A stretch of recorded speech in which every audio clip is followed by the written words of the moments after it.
The House will come to order.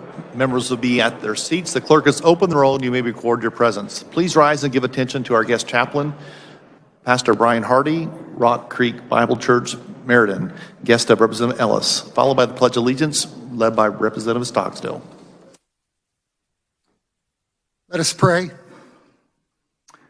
God of all the stars of the universe, today we call upon you to direct us in our affairs to the stars and beyond. There will be that today which is trivial. Help it not to distract us from that which is significant and lasting. Help us to see those with whom we disagree as you do, souls in need of grace. Help us to see ourselves as you do, souls in need of grace. Thank you for the provisions of order, humanity, and intelligence. May we exhibit all three ourselves today. Thank you even more for sending your Son into this world to make a way for us to know you and to find forgiveness from all of our errors. Guide us so at the end of this day, we might be nearer to you. In Jesus' name, amen.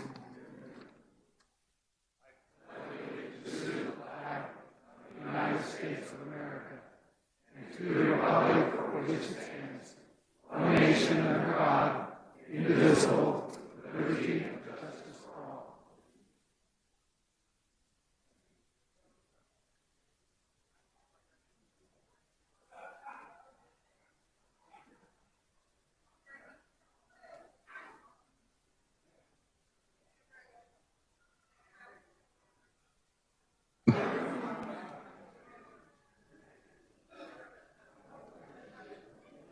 Has every member had the opportunity to record their presence?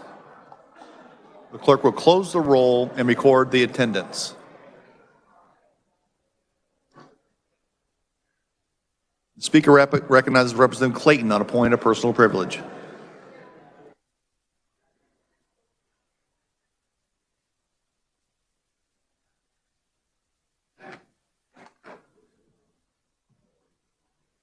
All right, so I'll just have you stand right next to me, and then we can have the boys kind of get behind you.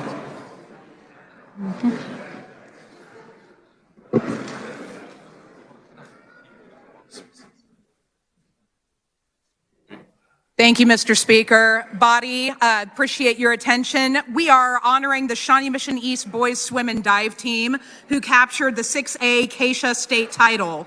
At the state meet, they had 17 swimmers and divers score points, 1 member of the first team All-State, 2 members of the second team All-State. They also broke 3 school records. On their way to the state title, they also won the Sunflower League Championship.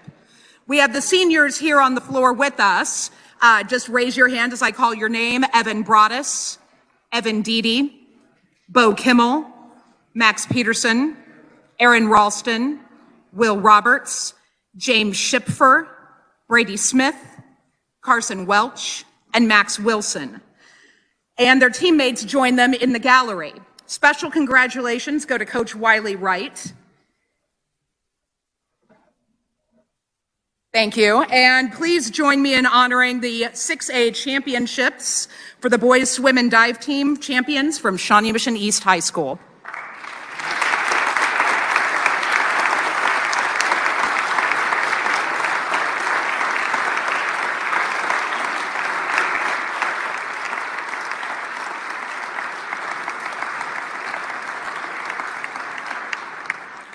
Thank you, Mr. Speaker, and if you could spread my words across the journal. Thank you.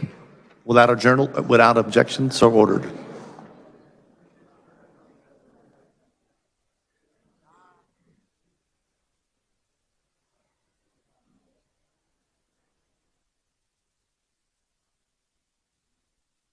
Introductions of bills and concurrent resolutions. The clerk will read.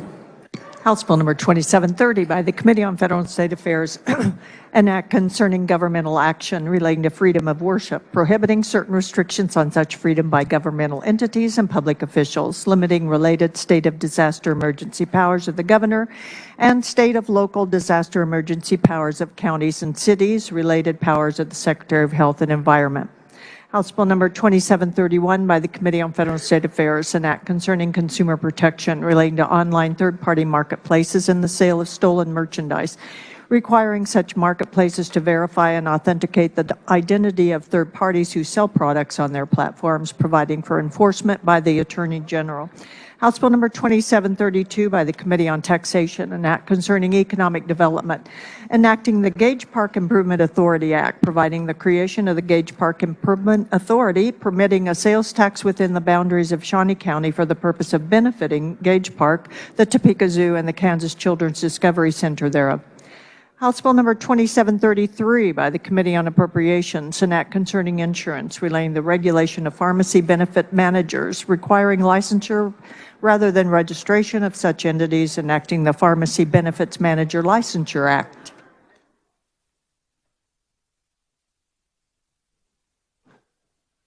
Speaker recognizes Majority Leader Hawkins for a motion to accede. Thank you, Mr. Speaker. The Senate did not concur in the House amendments to Senate Bill 62. I move the House accede to the request of the Senate and that a conference committee be appointed. You've heard the motion. All in favor signify by saying aye. Opposed, no.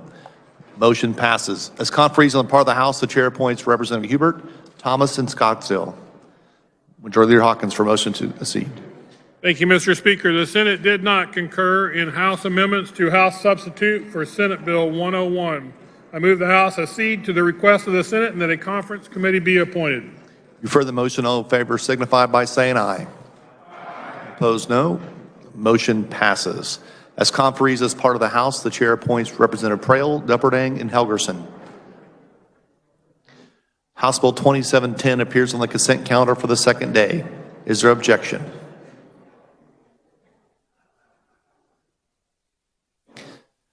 Seeing none, it will remain on the consent calendar for the third day.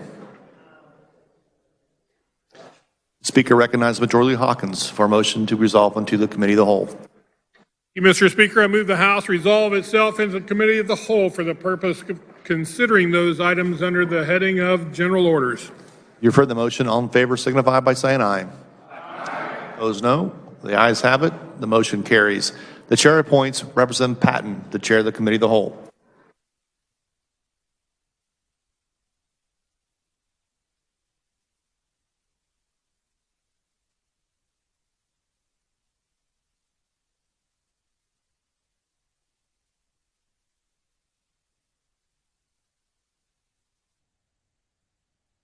Good morning, body. Our first item of business today is House Bill 2548. And for the purpose of carrying House Bill 2548, the chair recognizes Representative Hoffman.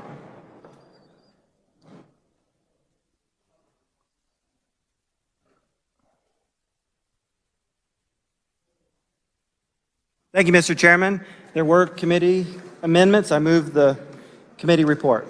You heard the motion. All in favor signify by saying aye. Opposed, no. Motion carries. The committee report is adopted. You may continue. Thank you, Mr. Chairman. House Bill 2548 is a bill that we've worked on for quite a little while in the Joint Committee of Information Technology. For several years, we have been concerned about the lack of oversight that the legislature has had on different IT projects.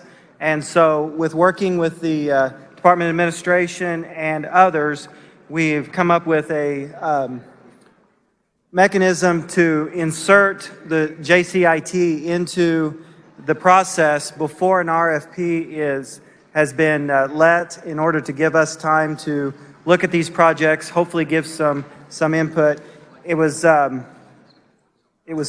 based off of what the Joint Buildings Committee does, and so we use that as a model. Just to give you a little bit of an update, right now there are over $283 million in active projects, 82 million just approved and 84 million in projects in planning stages. So we're talking about quite a bit of projects, quite a bit of money, and we're hoping that this will give us more oversight.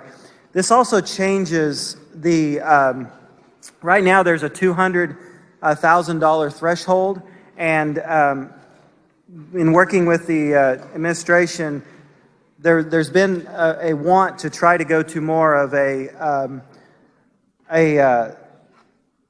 process that works off of whether or not it is how risky the project is. And so there will now be a process to put in place by ITEC that will develop those risks, and then those risks will be determined, and then that will help us determine whether or not it goes before JCIT. So further, the bill makes some changes in Cybersecurity Act, in putting more emphasis on whether or not or putting more emphasis on having the staff have cybersecurity reviews and training. So with that, I will stand for questions. Does any member desire to speak to the bill? The chair recognizes Representative Curtis. Thank you, Mr. Chairman. I have a quick question for you, if you don't mind. So definitely we're going to see more technology uses in the future. I mean, someday it may be even possible, do you agree, to print a podium, correct? Like a 3D printer. Probably already can. Probably could. Do you think that maybe they could print like a little step stool for those of us that are so short that when we come up here, the whole time that we're speaking, I have to stand on my toes? I know my parents are in heaven now saying, finally, all that money we spent on dancing lessons is paying off. Because I can actually stand on my toes for quite a while up here. Thank you. This is a really good bill. The Joint Committee on Information Technology, we have been working on this for quite a while.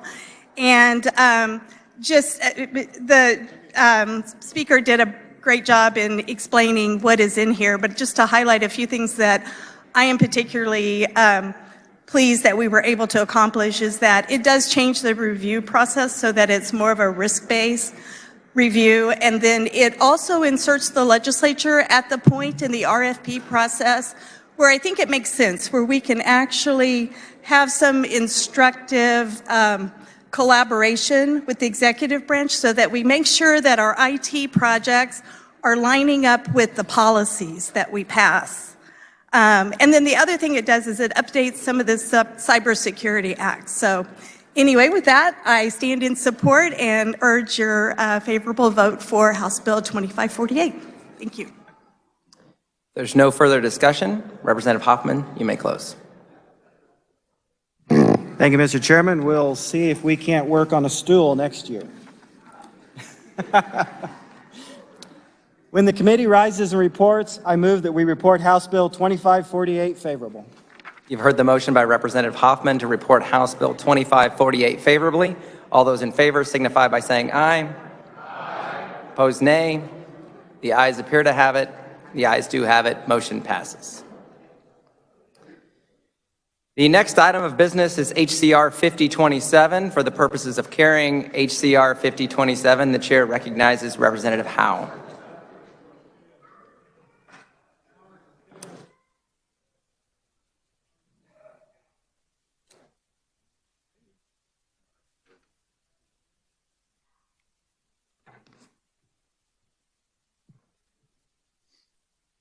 Thank you, Mr. Chair. There were no committee amendments. You may continue. Mr. Speaker, Mr. Chair, this morning I want to explain to the Committee of the Whole the purpose of the Article 5 convention process, why it was put in the U.S. Constitution, and then address some of the concerns and objections that have been raised. Because I think there's a fundamental misunderstanding of how the Article 5 process works.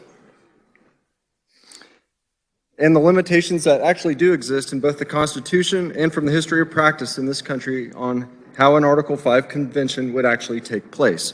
First and most fundamentally, this piece of legislation is not about a particular set of policy positions. This legislation is not about Republican nor Democrat. This legislation is not about conservative or liberal.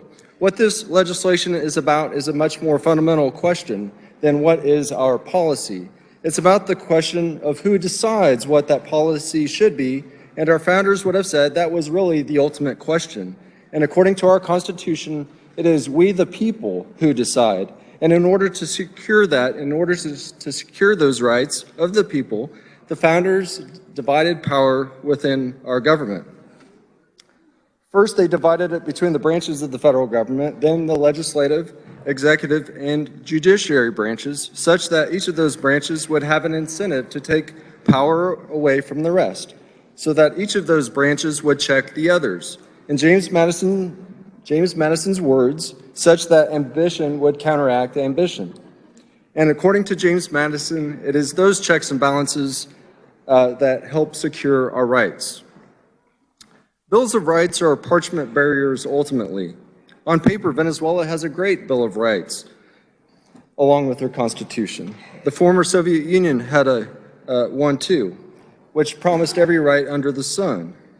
And yet none of that means anything without the meaningful checks and balances in the system, in our Constitution. And that's exactly what this legislation is about today. The founders not only checked the power between the branches of the federal government, they checked power by balancing it between the federal government and the state governments. And sadly, that balance of power, which we call federalism, has been largely asleep in America for the last 50 years. The states have not exercised a meaningful check on the federal government. The states have not pushed back against federal overreaches of power. And the net result is we have a federal government that is much too large here today. And that's just not my opinion, it's the opinion of the majority of the American people. Over 70% of the American people believe that the federal government is too large and does too much. It also holds true regardless of whether they are Republican or Democrat and whether they live here in Kansas or on the East or West Coast. This opinion holds true across both political and geographic barriers. What Article 5 of the Constitution is designed to do is to ensure that balance of power remains in place. Article 5 gives Congress the ability to propose amendments. 2/3 of Congress can propose amendments to our Constitution, but it also gives 2/3 of the states the same ability to propose amendments to our Constitution as well. Our founders recognized when they were drafting the Constitution that Congress cannot be the only governmental body that's allowed to propose amendments. If so, we're never going to get amendments that are going to restrain the power of the federal government. If Congress becomes the problem, who are you going to go to solve the problem if Congress has the only ability to propose the amendments? That's what this provision was designed to do in the Constitution, and that's what this legislation is about here before you today. It's about having the states step up and say that we are no longer going to be treated as a regional agency of the federal government, and we are actually going to push back on the overreach of the government at the federal level. So with that, Mr. Chair, I'd like to go ahead and address some of the objections that were raised in the committee, and by those that keep sending us those emails, mostly from out of state. First and most fundamentally, it's important to recognize the distinction between the Constitutional Convention of 1787 and what is being proposed here today. The Constitutional Convention of 1787 was obviously not called under Article 5 of the Constitution because Article 5 of the Constitution did not exist yet. The Constitutional Convention of 1787 was not called under the Articles of Confederation because the Articles of Confederation made no such provision for any such convention. Instead, it was called under the reserved sovereign authority of the states. The states were completely sovereign at the time that our Constitution was adopted, and the Articles of Confederation recognized that they had the power to write a new Constitution. They had the power to create a new system of government, and that's ultimately what they did in the Constitutional Convention of 1787. That is not what this piece of legislation here does. If it did, I highly doubt that myself nor any of the sponsors would be supporting it. and none of the 18 states that have adopted it across the country would have adopted this resolution if that's what it did. Instead, with this legislation, it uses Article 5 of the U.S. Constitution and follows the procedures laid out to allow those states to exercise exactly the same authority and power that Congress has, the power to propose amendments, and that's what Article 5 says. It says, on the application of the legislatures of 2/3 of the several states, Congress shall call a convention, which shall propose amendments which shall be valid as part of this Constitution when ratified by legislatures of 3/4 of the several states or by conventions in 3/4 thereof.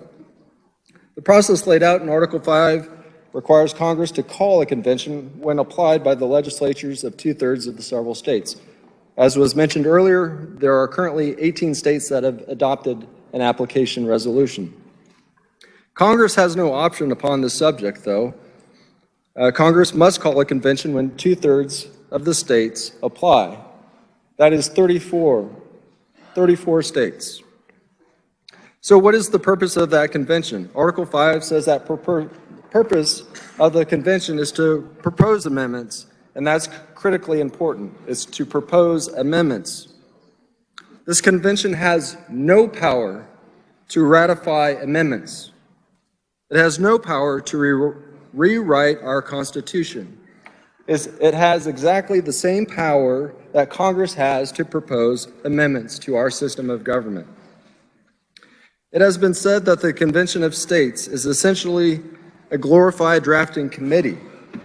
Any amendments that it drafts have to go back to the states in order to be ratified, just as any proposals of Congress have to go back to the states to be ratified, and those provisions, those proposed amendments, must be ratified by 3/4 of the states, which is 38 states in our present government, a pretty high watermark.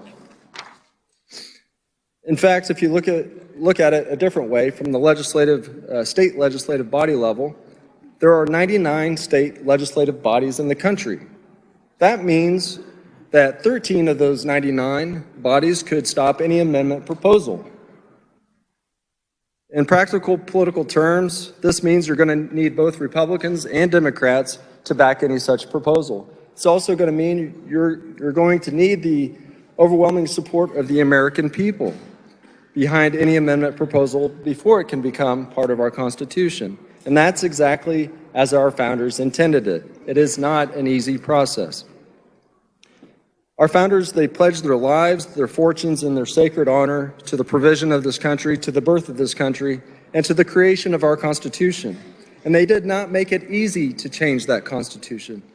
Now it has been raised on several occasions. Well, this application seems very broad. It says, limit the power and jurisdiction of the federal government. That seems to leave a lot on the table. And the answer is that it does leave a lot on the table because there is a lot of abuses of power by our federal government. There are abuses of power by the federal judiciary, which means we need to leave Article 3 open to amendment. There are abuses of power by the executive branch, so we need to leave Article 2 open for amendment. There are abuses by Congress, the legislative branch of government, so we need to leave Article 1 open for amendment.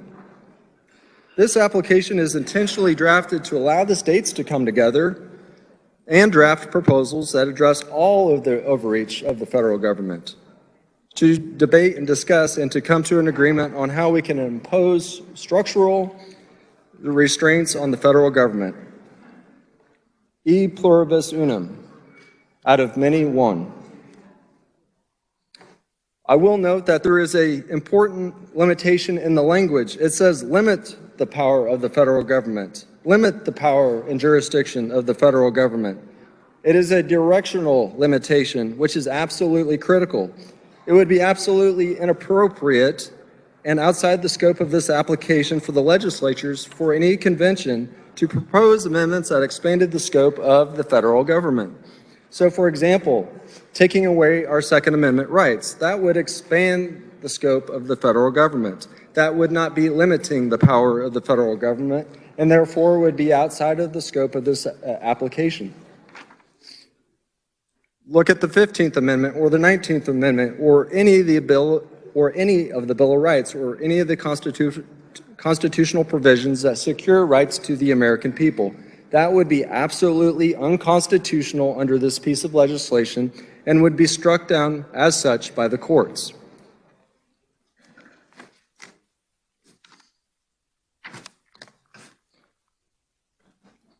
Mr. Chair, I think now's a good point. I should just restrain myself and be prepared to take questions.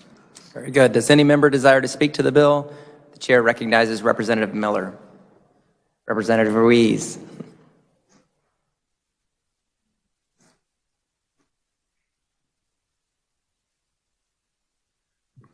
Thank you, Mr. Chairman. I appreciate the chance to speak on this bill, or this HCR. The representative gave a more than thorough explanation of what the resolution is all about and what the intent is. We had some pretty nice discussions in committee. Some pretty high-profile people came in to speak on this resolution. There's some questions that I have that maybe we need to find out a little bit more about. So, Representative, would you please stand for a few questions? Representative, we've been getting, I know everybody's been getting a lot of emails on this issue. Some pro, some con. Lately, I've been getting a lot of no votes for this resolution. One of the concerns was that if the Constitution, the Article 5 is agreed upon by the state of Kansas and 34 states, that once this convention comes to order, what parts of the Constitution are off limits for this convention to address? Thank you for the question. So what topics are outside the scope? Yes. This specific application for calling for a convention of the states is limited to 3 topics, which is presented in the bill before you, or the House concurrent resolution. That's good enough. Thank you. So what I'm hearing you say is that the Bill of Rights and other amendments that were brought in, that the forefathers agreed upon, are off limits to this. It says fiscal restraint on the federal government, limit of power and jurisdiction of the federal government, and the limit of terms of office for members of Congress and officials. Those are all would be part of this? Yes. And my understanding is that some of the information that you gave, 70% of the American people are in favor of the Convention of States. Is that what I understood? Yes, according to some historical and recent polls, yes. And do you have dates on that data that you supplied this morning? I can get you that, yes. Thank you, I appreciate that very much. Just based on what I understand this Convention of States is, what it can do, and some of the concerns that the people I've talked to have about opening up the Constitution, that nothing would be off limits to be involved with and maybe change, I won't be supporting this, and up to the wisdom of the people to see how much they want to change our Constitution, our level of government. You know, the states right now have pushed back against the federal government on certain issues, and they still maintain that right. And with that, Mr. Chair, I thank you. Chair recognizes Representative Miller.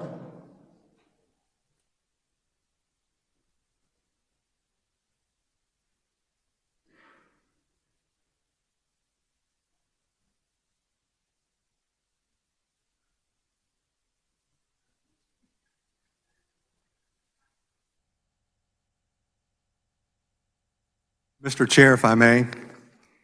You may proceed. I did err in my last statement. I stand against this motion. Thank you.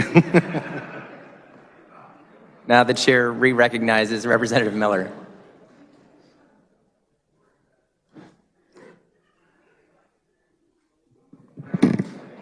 Thank you, Mr. Chair. Let me state unequivocally that I support the resolution. But I do have some questions for my friend. First set of questions relates to process, our process, and if you would yield or if the carrier of the resolution would yield, my question is, how many votes in this chamber are required to pass this resolution?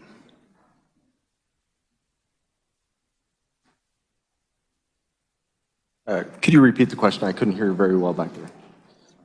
Well, it wasn't you couldn't hear, someone was bothering you. My question was, how many votes in this chamber are required to adopt this resolution? House rules provide that there needs to be a 2/3 majority in order to pass. And House rules prevail, notwithstanding that the Kansas Constitution also says 2/3 are required. The Attorney General has opined that that requirement is precatory. Do you agree?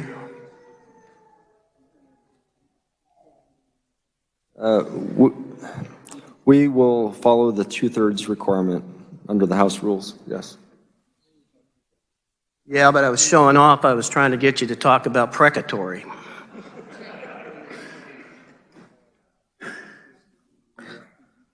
Now, the representative was kind enough to share with the body, or at least it was on my desk, I assume it was on every a document labeled questions and answers. And I have some questions with regard to the answers. Oh, before I get to that, I have another process question. And that is, are you familiar with House Rule 2901 regarding the form of resolving clauses?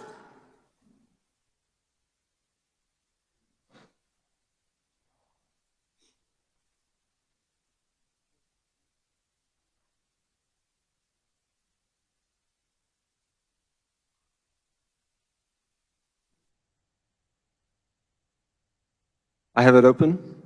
Yes. Do you see the language there that requires that resolving clauses include the language 2/3 of the members elected to the House of Representatives and 2/3 of the members elected to the Senate concurring therein as a requirement for the resolving clause?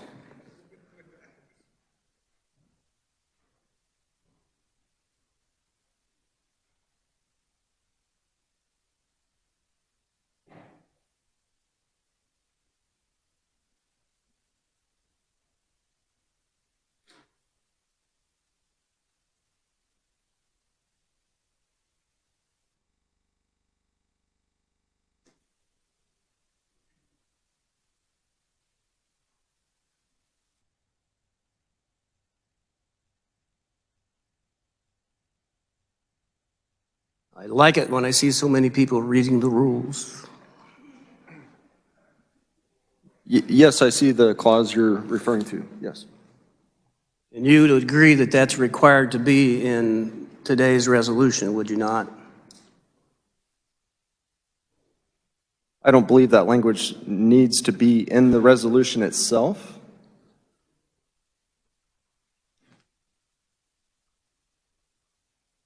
Well, you must be reading the Rule 2901 subsection A differently than I. So suffice it to say we disagree on that, and suffice it to say that I will maintain the opinion that unless this resolution is amended, it is void as being against House rules. We're entitled to our individual opinions. We'll see who prevails on that point. You're carrying the resolution. I think you might want to take a second look at that to make sure if it has a problem, the problem is cured before we take final action. Nonetheless,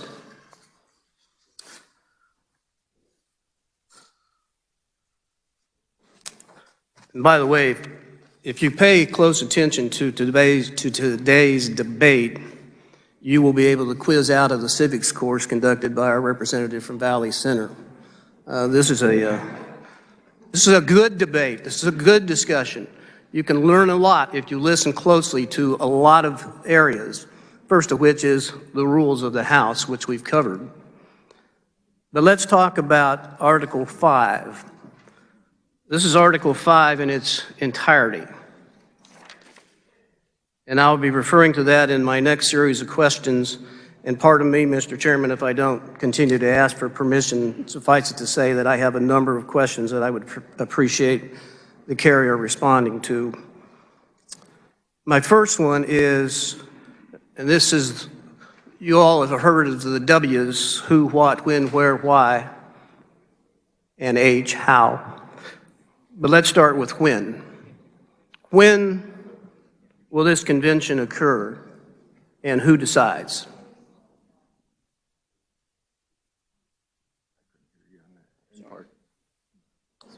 When will this convention occur, and who decides when?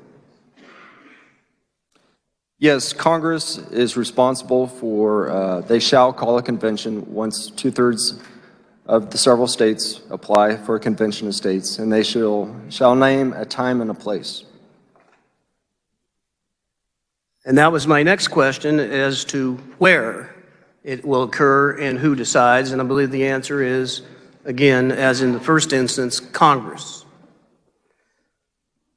What will the convention do, and who decides?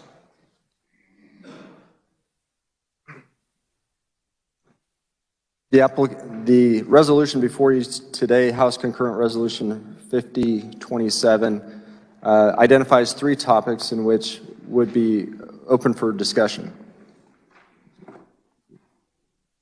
Is that what you're asking? Kind of. I'm asking who decides. Is it Congress that decides what will be the business of the convention, or does the convention decide, or does a court subsequently decide? Well, each state is sovereign, and each state is deciding which topics they want to agree to.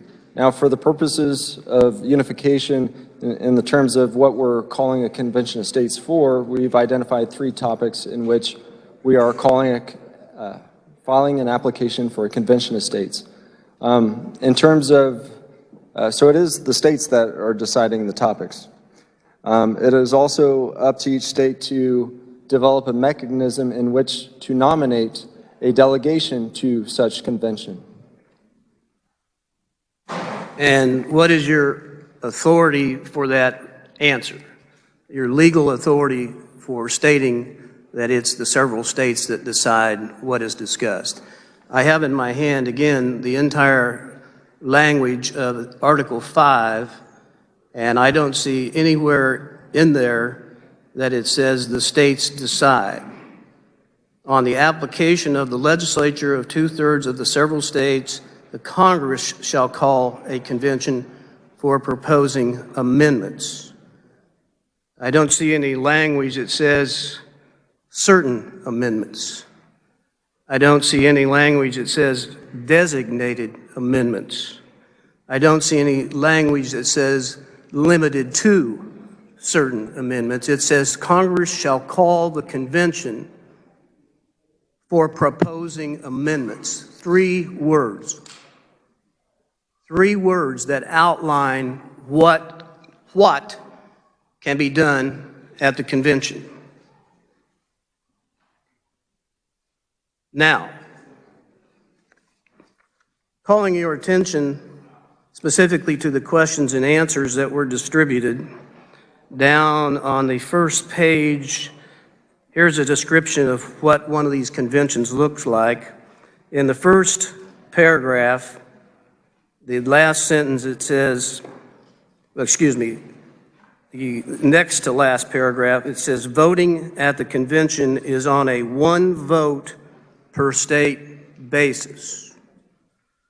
My question is, and I'm going to give ownership to you for this document, since it's got your name on it, and actually no one else's. Doesn't say where it came from, other than the representative. My question is, what is your authority for saying voting at the convention is on a 1 vote per state basis? At the bottom of the one-pager I provided the members, it does provide a source, Robert Nadelson, Curing Federal Dysfunction by Constitutional Amendment, a primer, November 2014, the Independence Institute, Denver, Colorado. And then there's a website link. In other words, it's this guy's opinion.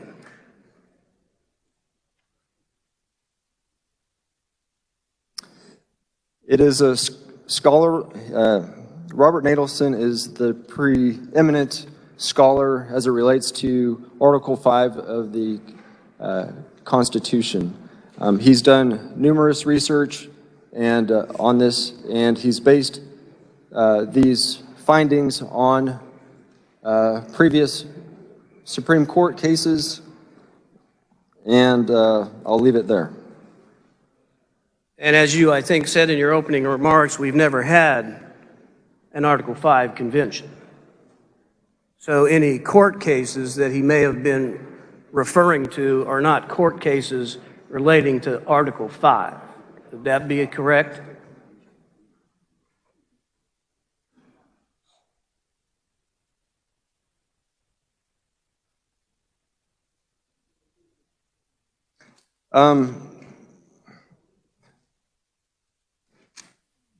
I got lost on your question.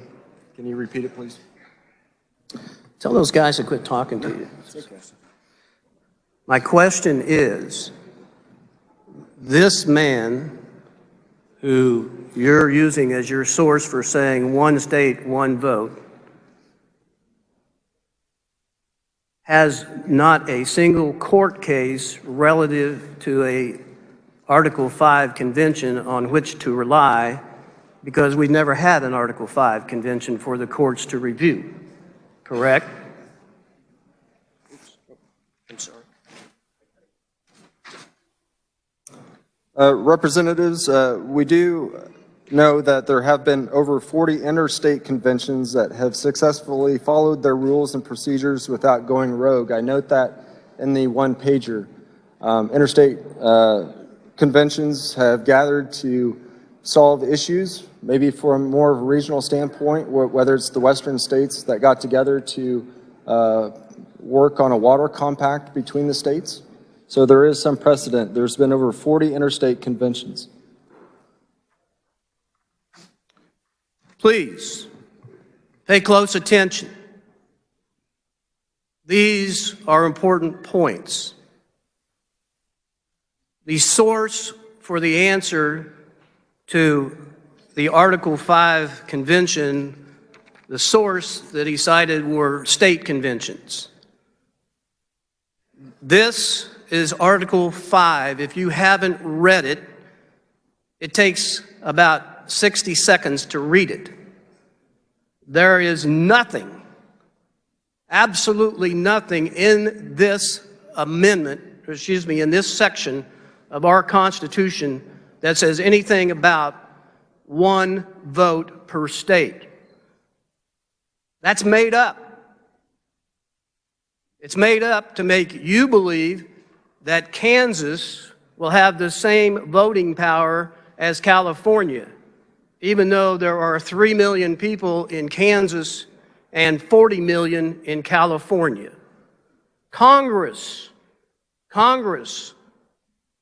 if 2/3 of the states apply, will be setting the requirements of the Convention of States. And do you really believe that the people in California, represented by their congresspeople, are going to stand for having one vote just the same as Kansas at any such convention? There's no way, politically, Congress is going to authorize any such convention. And it might be a little aggravating to Kansans to know that we're 5 times the size of Vermont, but Vermont would have the same vote.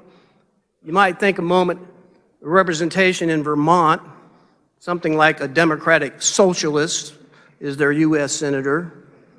Delaware, we will have the same amount of votes as, under this theory, as Delaware, even though Kansas is 3 times the size of Delaware, and you know who comes from Delaware, don't you? I hope you do. Rhode Island will have the same voting authority as Kansas, even though Kansas is 3 times the size. If you believe that the Convention of States will have 1 vote per state, I wish I had some land to sell you. That's one example of what I believe are total misrepresentations of this subject to get us to vote for it.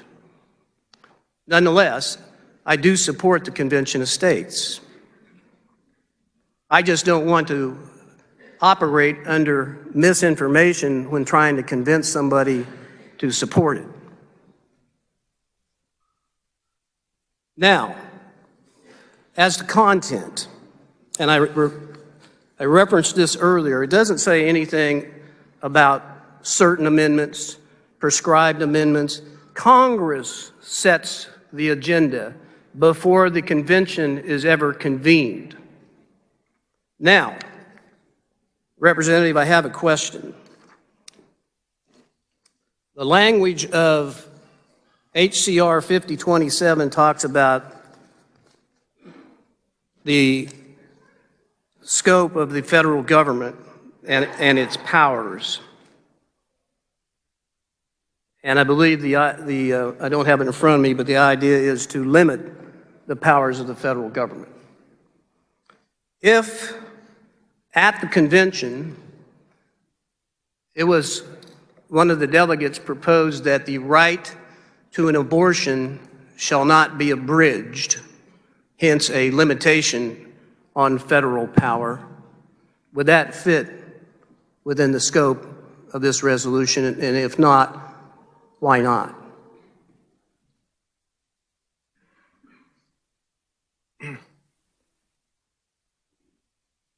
This resolution is not to, this proposed application is not a policy debate.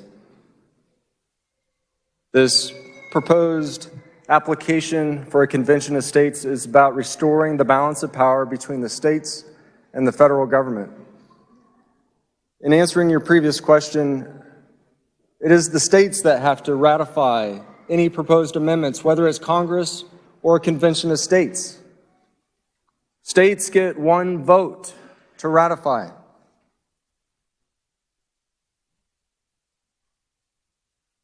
I get that. I'm not debating that point. It does, anything that's proposed from this convention must be ratified by 3/4 of the states. And there's no time limitation on when they can do that. But you might have noticed a lack of response to my very specific and direct question. And I think the lack of an answer answers the question. And my question for a reminder is, if a delegate at this convention proposes an amendment to the Constitution that says the right to an abortion shall not be abridged, even under the theory that the topics are limited at this convention to what's in 5027, that fits very neatly into the definition of federal power. So those of you who are pro-life, keep that in mind. If someday you remember an ugly little man at the well saying, "I told you so," my 4 favorite words. If such a, quote, unlikely event would occur, understand that there are a number of states in this country that don't necessarily prescribe politically to those values that are important to Kansans or agree with us on positions. The right to bear arms. We hold dearly our right to bear arms in the state of Kansas. And as my friend from Columbus accurately pointed out in his opposition to this amendment or this resolution, 2 justices of the United States Supreme Court have suggested that to modify our Second Amendment to restrict our right to bear arms, a proper method to do that is through a convention of states.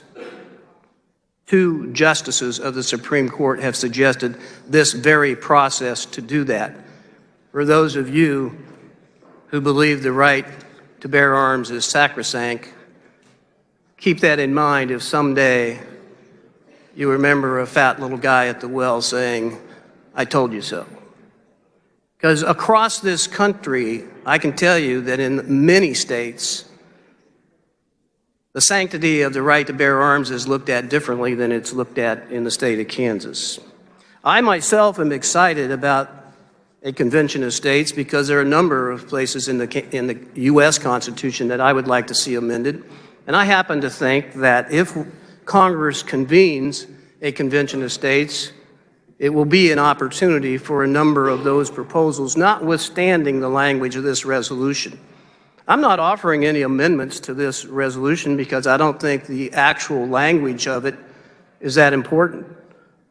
Because Article 5 doesn't require Congress pay any heed to the petitions. It simply says when they get 2/3 of the states requesting, they shall call a convention for proposing amendments.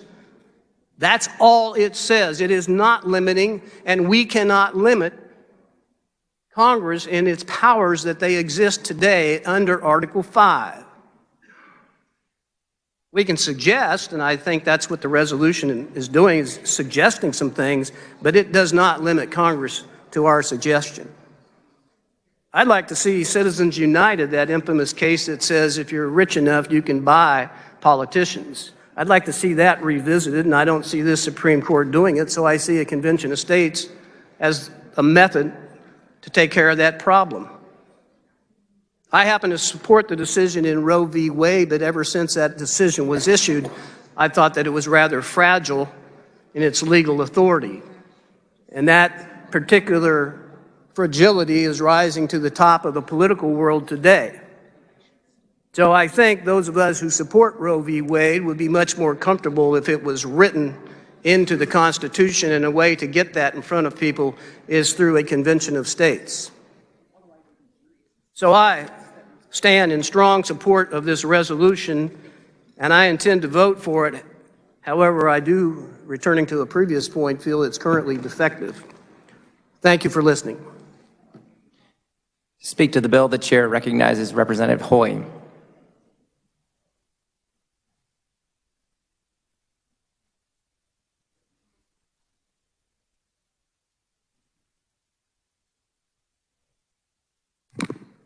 Thank you, Mr. Chair. We hold these truths to be self-evident that all men are created equal. Happy International Women's Day. I have an amendment.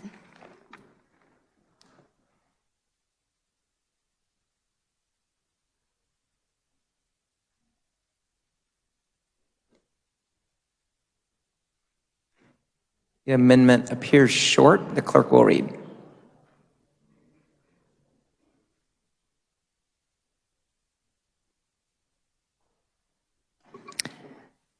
On page 1, following line 32, by inserting, be it further resolved, the majority of Kansas delegates to the Convention of the States shall be women. Representative, you may explain your amendment. Thank you, Mr. Chair.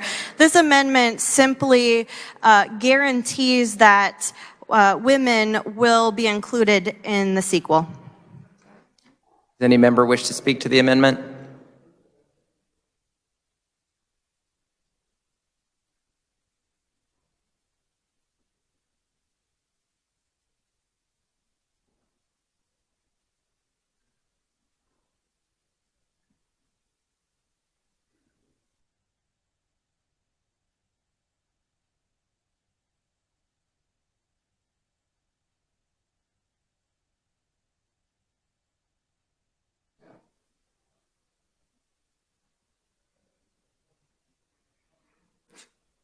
Oh.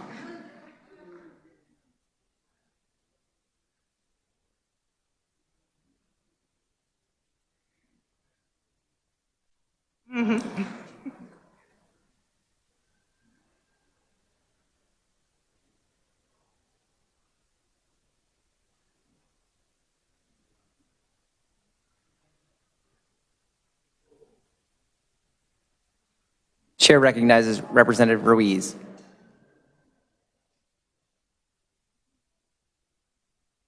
Thank you, Mr. Chairman. Just a quick question, Representative. Bringing this amendment, you just specifically outlined that women should be a big part of the Convention of States. What precipitated that? Thank you, Mr. Chair. Historically, there has been a very specific demographic that has been able to influence and make our laws and create our systems, and a lot of women generations before me fought and in dangerous situations and put themselves out there to give me the opportunity to stand before you today. And we don't know when the Convention of States could happen. It could be soon, it could be years from now. And so as somebody who represents Kansans here in the legislature, I would like to do what I can to pave the way for women to continue to have their voices heard in our government. Thank you, Representative. Thank you, Mr. Chairman. Chair recognizes Representative Arnberger. Blue. Thank you, Mr. Chair. I appreciate the intent behind this amendment, but realistically, when I ran for the legislature, I didn't win because I was a female. I won because I worked hard. So I don't think that this is needed. I have full confidence that those who will be selected will be the most qualified individuals to go to this convention. So with that, I do not deem this as a friendly amendment and ask that we keep this resolution as is. Chair recognizes Representative Carmichael.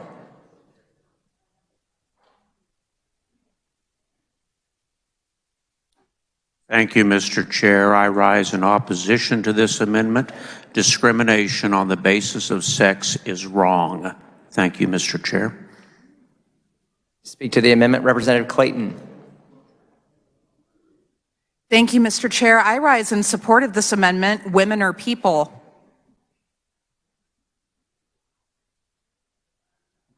There's no further discussion. Representative Hoy, you may close. Thank you, Mr. Chair. Work. I close and move my amendment. Heard the motion to amend. All those in favor signify by saying aye. Aye. Opposed, nay. No. The nays appear to have it. Division's been called. Clerk, seeing 15 hands, a roll call is in order. Clerk will open the roll and you may cast your vote.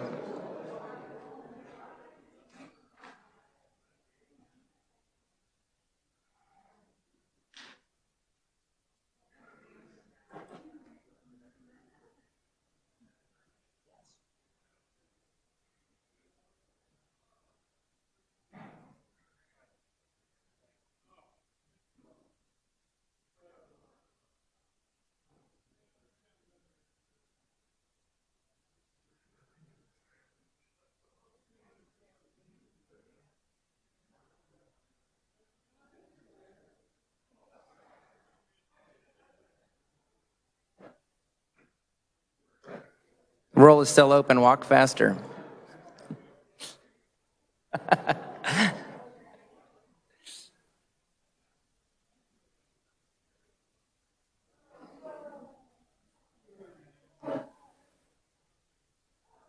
Clerk will close the roll.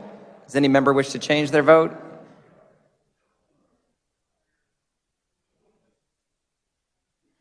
Representative Eric Smith votes no.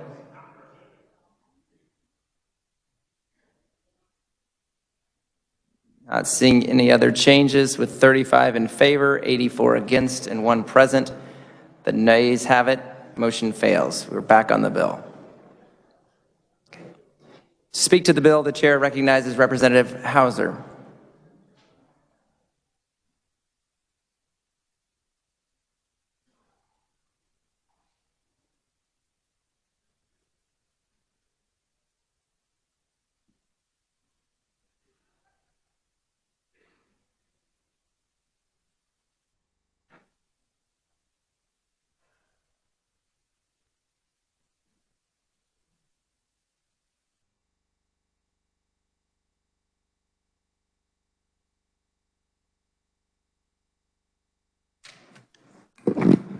Thank you, Mr. Speaker. Can you hear me now? I came down here to talk about this. You know, this is a serious issue, and this resolution's been here since I've been here, and that's 10 years. It's a long time.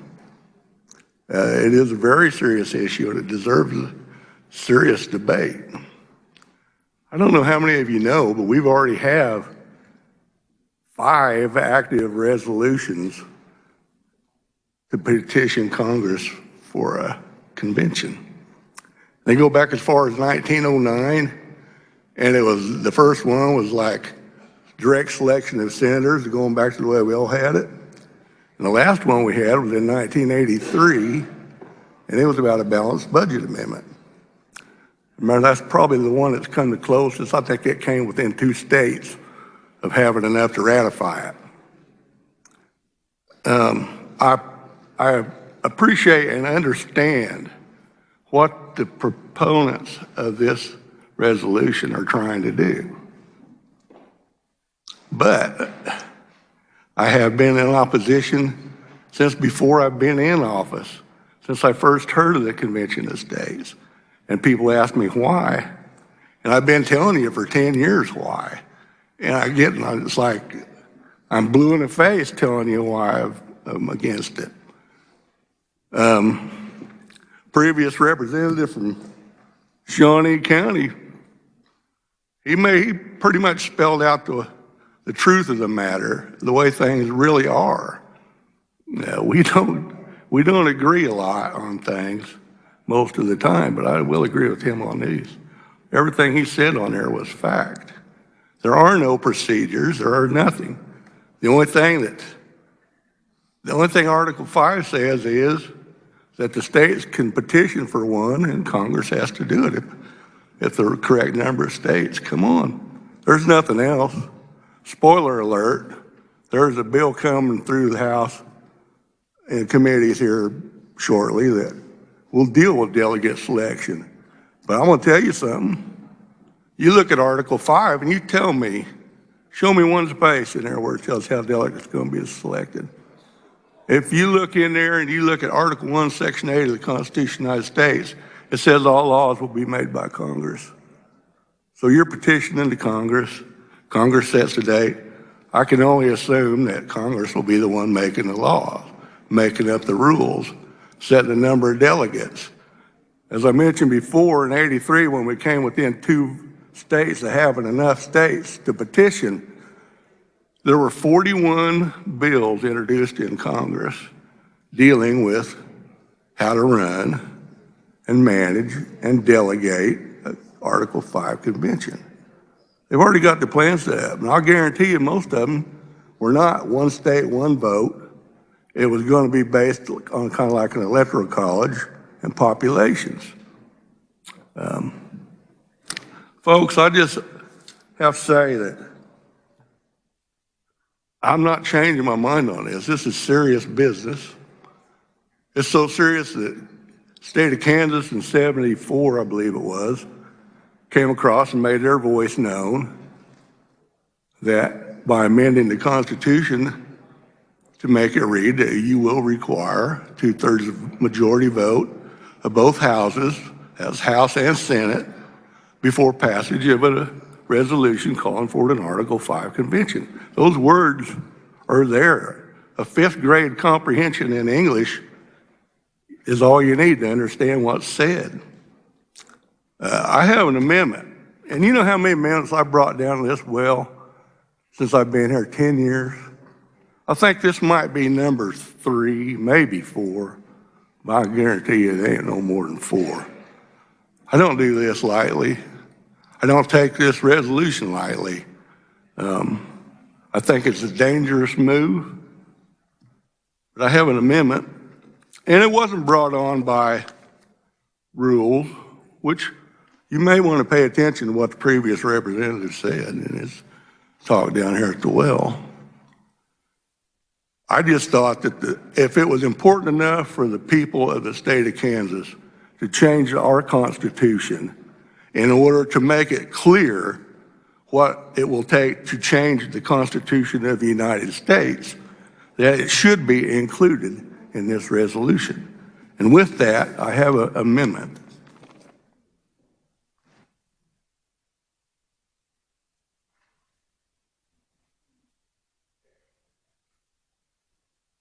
The amendment appears short. The clerk will read. Page 1, following line 14 by inserting. Whereas Section 13 of Article 2 of the Constitution of the State of Kansas requires a 2/3 vote of each House voting in the affirmative to ratify any amendment to the Constitution of the United States or to make any application for Congress to call a convention of the states for proposed amendments to the Constitution of the United States. Representative Hauser, you may proceed. Pretty simple. All I'm doing is putting in what Kansas Constitution says about what was voted on by the people of the state of Kansas, so it is the will of the people of the state of Kansas. They're the ones that hold the power. So I stand for questions at this time. Is there discussion on the amendment? Chair recognizes Representative Howe.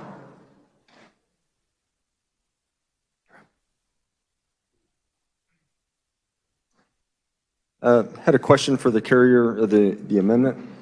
Is this the same proposed amendment that was offered in committee?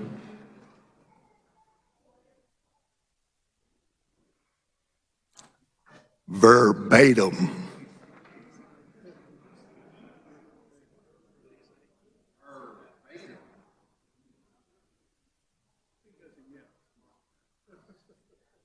Thank you.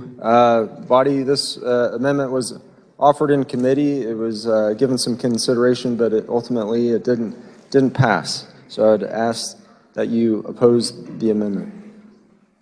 On the amendment, the chair recognizes Representative Miller.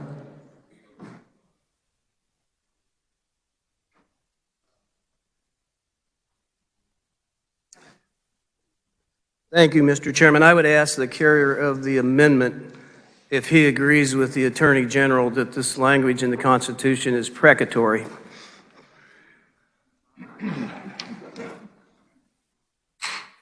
Well, Representative, I don't really know what that word means. I'm just a country boy.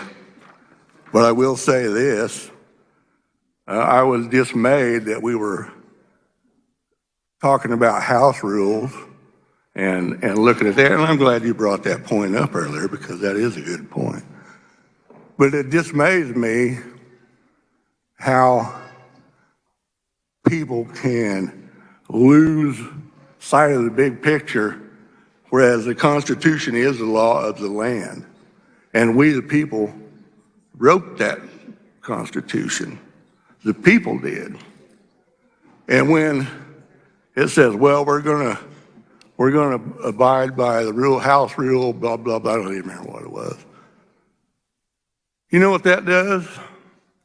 That puts the will of this body ahead of the will of the people of the state of Kansas. You know, and that is wrong. The Constitution of the state of Kansas created this body. It created our jobs. It created the Senate. It created everything. The creature of that creation cannot be greater than the creator of that, which is the people of the state of Kansas. That's how I'm going to answer my question on that, and I can't even remember where it goes. I start rambling. Well, I very much respect a person who can admit when they don't know something. Before I looked it up this morning, I didn't know what it meant either. But it's important to know what that word does mean as it relates to this amendment. Precatory means the wish. So I do agree with the Attorney General in answer to my own question based on a study of cases that he cited, and not going to go into a long line of reasoning. It was like the opinion was 9 pages long, but having read it carefully today, even though it sounds odd to us, I do agree with the Attorney General that this language is precatory based on case precedent. Nonetheless, the meaning of precatory means it's the wish of the people. Our Constitution says that it is the wish of the people that it be by a 2/3 vote. Now, it's somewhat moot because our rules also require a 2/3 vote, but this amendment that is being offered does nothing to damage this resolution. It simply restates what's in the Constitution, the precatory language that it is the wish of the people that it be by a 2/3 vote. And frankly, I don't understand the reasoning or the logic behind opposing this amendment that merely reflects what's in the Constitution as the wish of the people of Kansas, and I support the amendment. Chair recognizes Representative Fairchild.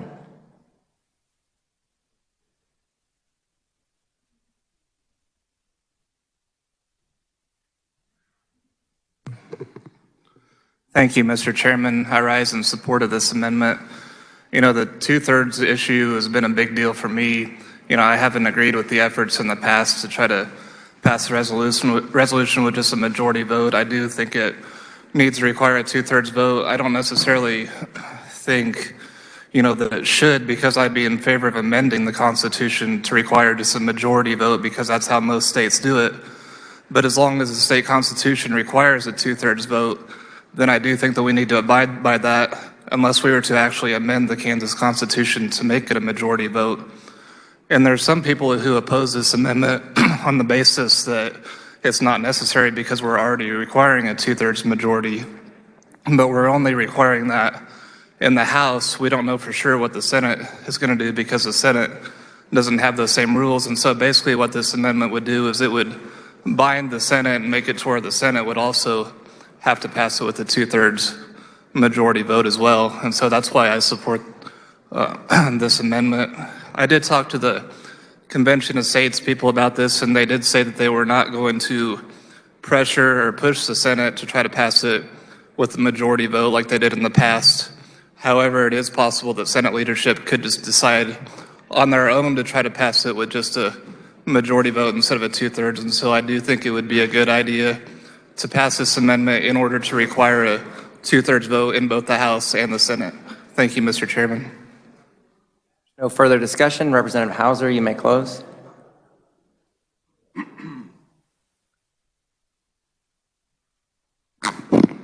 Thank you, Mr. Chair. Well, to close, I'm going to say, hey, this is a very important resolution. This is a very important vote.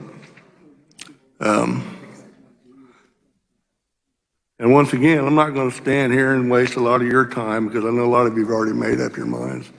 One way or the other, this bill has this resolution has a lot of sponsors. Some of them are in high places. But it doesn't mean I oppose it. It doesn't mean I can't oppose it. I still feel that it's not set in stone. There can be a runaway. Previous employer for Shawnee County spelled it out pretty clearly. Where there are no rules, there are no delegate selections set yet. For all you know, it may, I don't even know how it's for we the people is supposed to be the claim, but $100 to a donut, so you're going to end up with a bunch of lawyers and like that on the delegate committee. But anyway, with that, I'm going to close on my amendment. Thank you, Mr. Chair. Heard the motion by Representative Hauser to amend. All those in favor signify by saying aye. Aye. Opposed, nay. No. The ayes appear to have it. Division's been called. The clerk will open the roll and you may vote.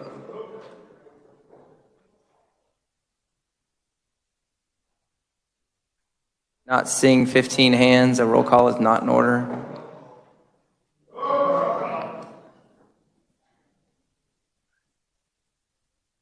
Seeing 15 hands, a roll call is in order.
Every member had the opportunity to vote.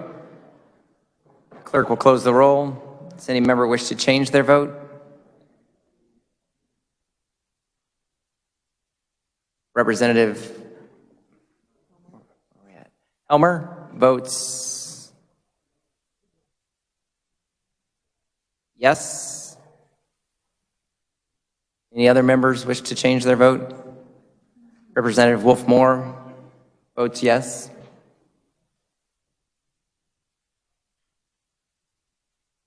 Any other members wishing to change their vote?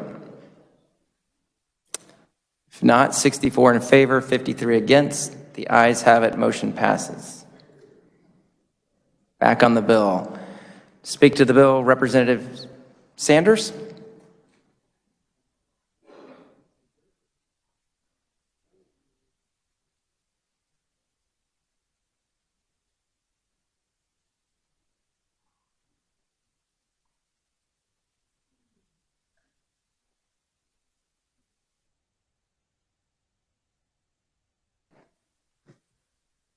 Thank you, Mr. Chairman. I will keep this brief.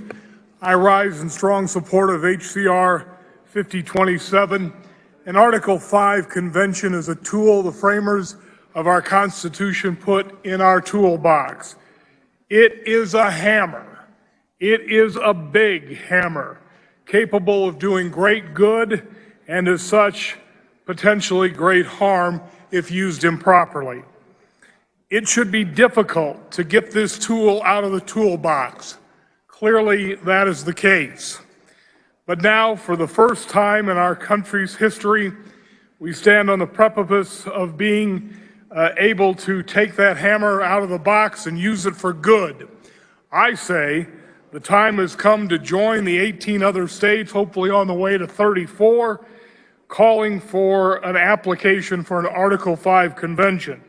I understand that, and I believe that there is some fear on some people's part about doing this. I get that, and I think by and large these are people of goodwill. We just happen to have a disagreement. I believe the people who are opposed to this want what they think is best for Kansas and the country. So knowing that fear exists, I will close with the most oft-repeated commandment in the Bible. Do not be afraid. Chair recognizes Representative Murphy.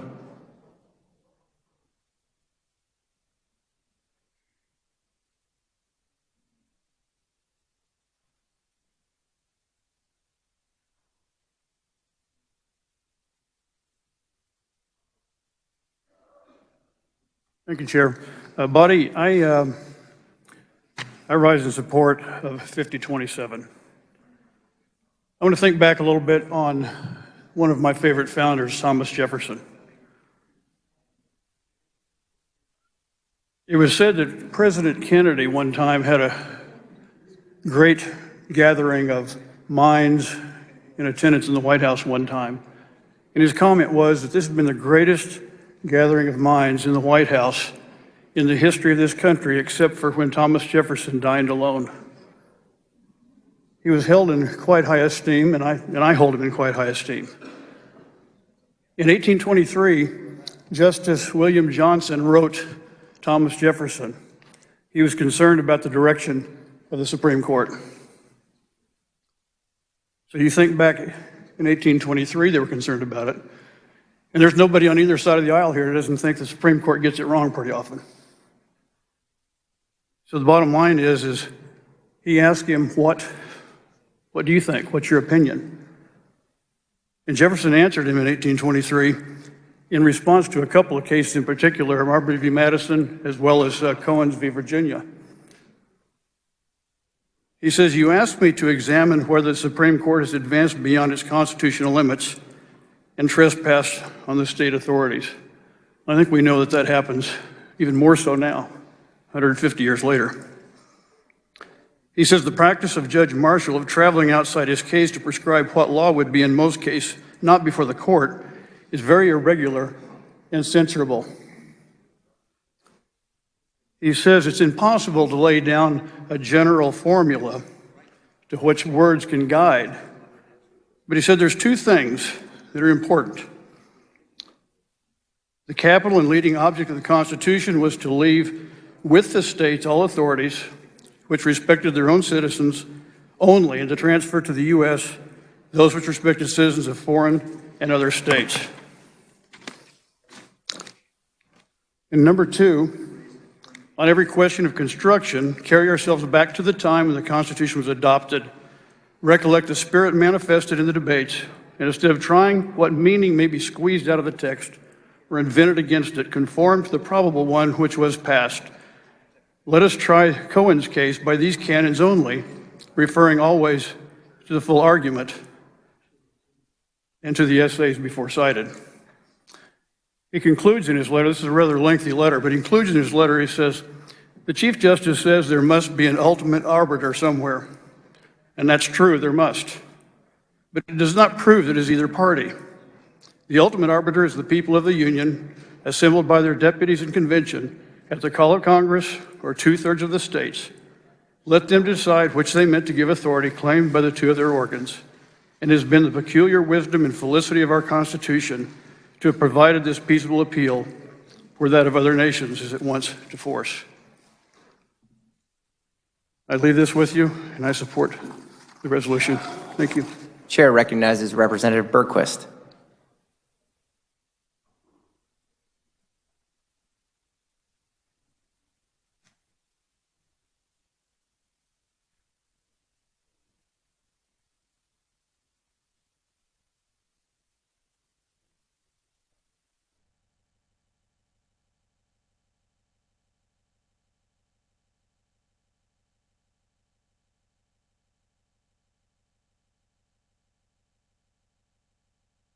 Thank you, Mr. Chair.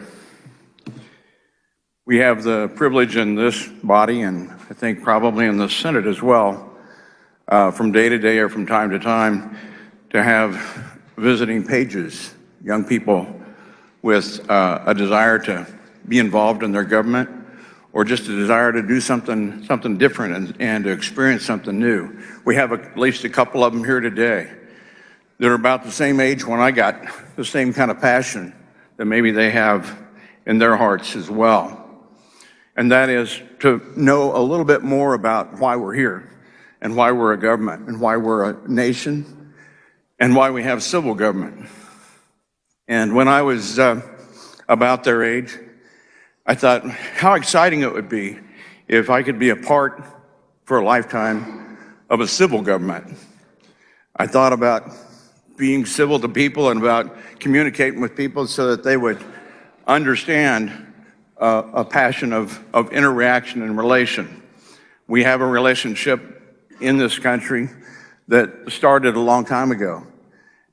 For some that have been here as a people for hundreds and hundreds of years, and some people that have been here as a people group for a couple of 150 or so. In 1876, a group of people came together as 13 different colonies, and they worked to come up with a civil form of answer to a government that had already been way too oppressive for the people to endure. And so with that endurance and with some wording that was worked over a long period of time, a declaration was made so that they could make their grievances known to the government that was over them.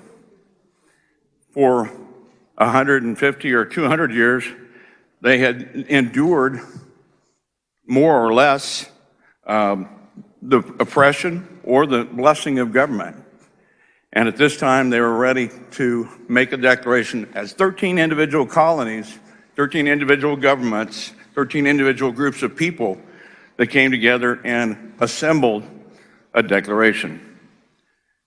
When in the course of human events, it becomes necessary for one people to dissolve the political bands which have connected them with another, and to assume among the powers of the earth the separate and equal station to which the laws of nature and of nature's God entitle them. A decent respect for the opinions of mankind requires that they should declare the causes which compel them to the separation. We hold these truths to be self-evident, that all men are created equal, that they're endowed by their Creator with certain unalienable rights, that among these are life, liberty, and the pursuit of happiness. That to secure these rights, governments are instituted among men, deriving their just power from the consent of the governed. That whenever any form of government becomes destructive of these ends, it is the right of the people to alter or to abolish it, instituting new government, laying its foundation on such principles, and organizing its power in such form as to them shall seem most likely to affect their safety and happiness. Prudence indeed shall dictate that governments long established should not be changed for light and transient causes. And accordingly, all experience has shown that mankind is more disposed to suffer while evils are sufferable than to alter the forms to which they've become accustomed. But when a long train of abuses and usurpations, deriving invariably the same object, events are designed to reduce them under absolute despotism, it is their right, it is their duty to throw off such government and to organize new forms for their future security. Such has been the patient sufferance of these colonies, and such is now the necessity which constrains them to alter their former systems of government. The history of the present King of Great Britain is a history of repeated injuries and usurpations, all having in direct object the establishment of an absolute tyranny over these states. To prove this, let the facts be submitted to a candid world. That group of 13 colonies addressed the entire world with their grievances and addressed them to help them address these issues. Those people had already gone through a great amount of grievance to the point that they were having to separate themselves from this form of government. Those same 13 colonies and a few more people got together over the next dozen years and formulated a constitution for one reason: so that they would not have to do this again, so they wouldn't have to have a revolution, so they wouldn't have to totally throw off their former associations. They had to throw off family, and they had to throw off nations that they were a part of before. I feel it's such a great privilege to be a part of a nation that, at the risk of some of the concerns we've had here today, at that kind of a risk, that we would take the measures to deliberate beyond the point we are now, because believe me, I believe we're in a terrible shape right now. And I know some of you do too. But now we have that interim opportunity to take a convention of states or any other measure we have to deliberate with each other in this body or in 49 other bodies to discuss how we can make our government better and bring it back to civility. And with that civility, I believe we have a great opportunity to practice good government. This a concern, and the concern that was given by the Representative Shawnee, the Congress, whenever 2/3 of both houses shall deem it necessary, shall propose amendments to this Constitution. But I think what we missed here is there's a comma. It's a really big comma, or, and then another comma after the or the application of the legislatures of 2/3 of several states shall call a convention for proposing amendments. There's two options there. We have worked so hard, and God has provided such great provision for us in this nation that we don't have anything to think that we haven't had great opportunity to be a nation, and we still can be.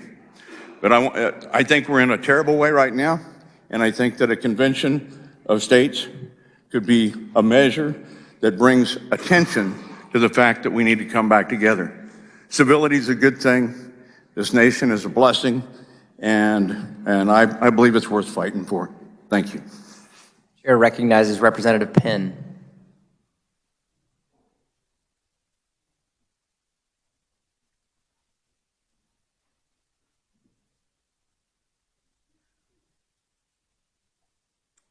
Thank you, Mr. Chairman. Would the bringer of the bill stand for a few questions, sir?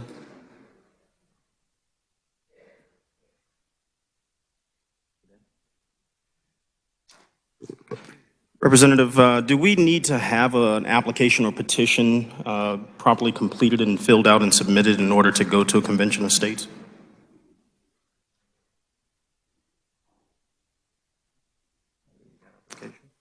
Yes, Representative, we do need to put together a resolution, an application, which you will find in HCR 5027.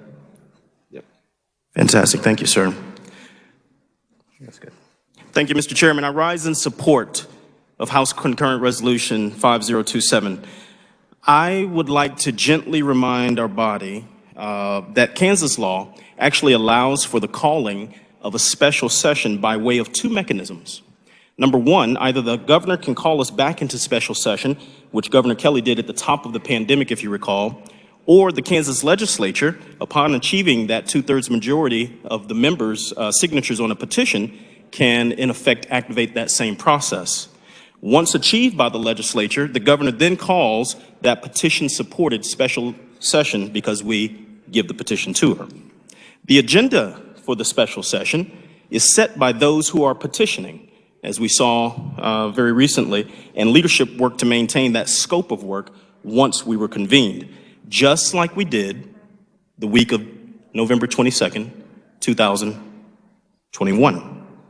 And as we signed that petition to deliver to the governor, as we convened to do that targeted work that was necessary and proper to answer the calls and the concerns of our constituents, and just as we addressed the pressing issues of life and livelihood, of liberty and freedom for our citizens, and just as we resolved to protect and magnify the voices of our citizens with well-reasoned, constitutionally aligned, and legally protected solutions, I therefore ask each of you who courageously activated our constitutional mechanism here in Kansas, did we cancel?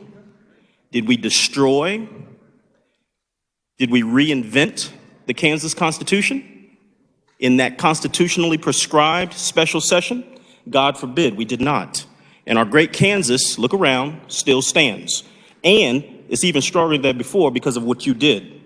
The parallels, while not exact, between the processes of Kansas legislature petitioning for special session and that same Kansas legislature petitioning for an Article 5 convention are abundantly clear. In both, we employ constitutionally provided tools to help us deliver relief to our citizens. In both, we achieve a 2/3 majority threshold necessary to complete the petition and deliver it to the proper authority, who, without our petition, on behalf of our constituents, could ignore the cries of the citizens that we serve.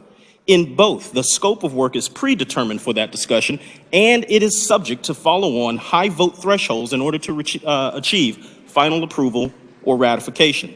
And the end result of both is a stronger state and nation where our citizens actually are heard, regardless of their viewpoint, regardless of their political stripes, regardless of their location. Today you have heard, or you will hear, maybe I'm the last one, I don't know, a gamut of slick straw man arguments on abortion or the 2A, emailed into our great state from outside of our great state and designed to make you tremble in fear, tremble in uncertainty, tremble in aversion. But here's what's real. My voters, your voters, our families, they're being bludgeoned right now in their pocketbooks and at their kitchen tables and in their wallets by the horrible effects of an asinine domestic and foreign policy agenda. They are getting neither the relief they seek nor the line backing that they deserve from some of the very officials that they hired and sent to Washington to do just that. The good people of Kansas hired us, ladies and gentlemen, and sent us here to handle that work for their families when DC fails to hear them. Many use the term patriots to describe us when we were trying to achieve the special session. We tried to achieve that petition for that special session, I should say. I ask you to let us rise right now on this occasion to courageously reclaim that title once again by achieving the petition for the Convention of States. It falls to us at this time, in this moment, to stand and meet this mission. I will vote for HCR 5027, and it is my most sincere encouragement that you all do the same. Thank you, Mr. Chairman. Chair recognizes Representative Arnberger, blue. Thank you, Mr. Chair. I want to say thank you to my representative, or my good friend representative from Shawnee, for bringing that Rule 2901 to our attention. So with that, I have an amendment. The amendment appears short. The clerk will read. Page 1, following line 5, by inserting, be it resolved by the Legislature of the State of Kansas, 2/3 of the members elected or appointed and qualified to the House of Representatives, and 2/3 of the members elected or appointed and qualified to the Senate concurring therein. Representative, you may continue. Thank you, Mr. Chair. I did not have it in front of me by the time the representative from Cherokee had his amendment going. If you look at the amendment that representative brought forward, it does not fix the issue that the representative from Shawnee addressed. And with that, I will stand for questions. Any discussion on the amendment? Seeing none, Representative Arnberger, blue, you may close. Thank you, Mr. Chair. I close. Heard the motion, all in favor. The motion to amend by Representative Arnberger, blue. All in favor say aye. Aye. Opposed say nay. Ayes appear to have it. The ayes do have it. We're back on the bill. Chair recognizes Representative Susan Ruiz.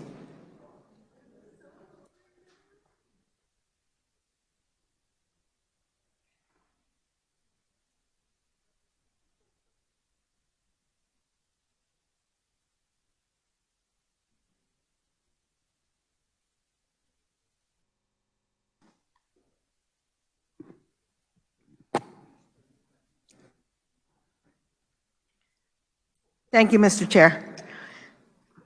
Everyone's been correct when they said that, or have been using the quote of all men are created equal.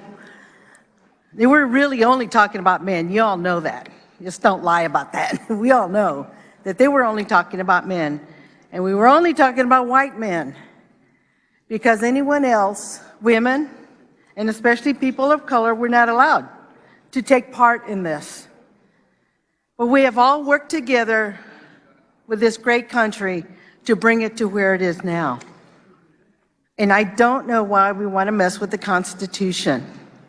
However, it seems like this is going to continue. And the fact is that women and people of color, whether women or men, we always have to pretty much barge our way in to get any kind of attention or to be listened to or to get any kind of changes done. And many times we have to fight for our own life to exist. So with that, I have an amendment.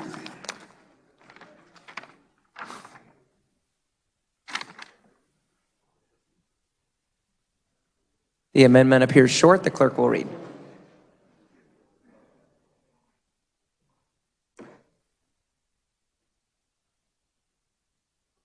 Page 1, following line 32, by inserting, be it further resolved, the Kansas delegation to the Convention of the States shall include a current or former member of the Kansas House of Representatives or the Kansas Senate who identifies as lesbian, gay, bisexual, transgender, or queer. Representative, you may continue. It is very short, very clear. Like I said, Representative, hold on 1 second. Did you submit your amendment to the clerk? Give us just 1 second. Okay, we're good. Please continue. Like I said, in order for some of us to be at the table, we have to open the doors for ourselves. So this is what this amendment does. Does any member desire to speak to the amendment? Representative Howe?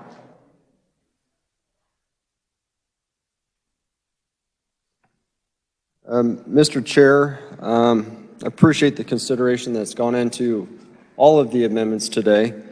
However, it's not necessary to be specific on this resolution. We've identified 3 topics that we want to call a convention of states about, and we've been pretty clear about that. If it is the will of the body and of the Senate to call a convention of the states, it is then upon us as a legislative body to decide what mechanism and how to nominate delegates to that convention. So I believe this is premature to get into the discussion on the specifics of who, and I would ask you to oppose. There's no further discussion. Representative Ruiz, you may close. I close.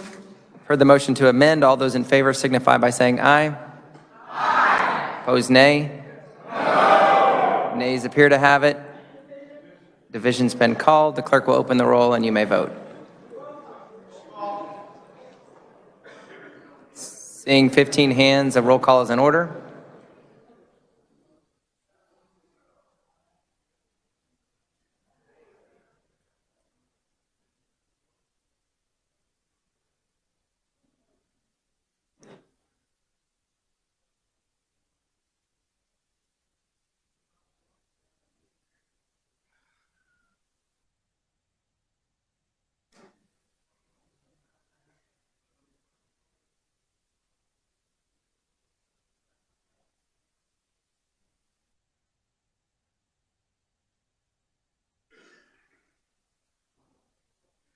As every member had the opportunity to vote, the clerk will close the roll.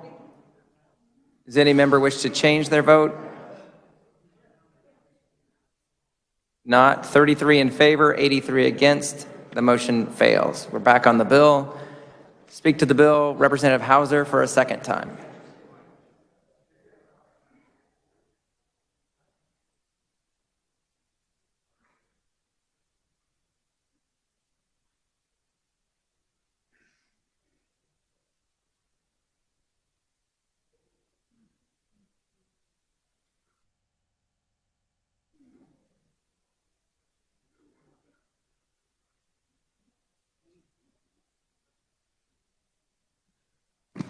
Thank you, Mr. Chair. I didn't plan on coming down here twice. I don't like coming down here at all, but here I am. I was moved to by remarks from a previous representative talking about special sessions and this and that and how nothing can happen.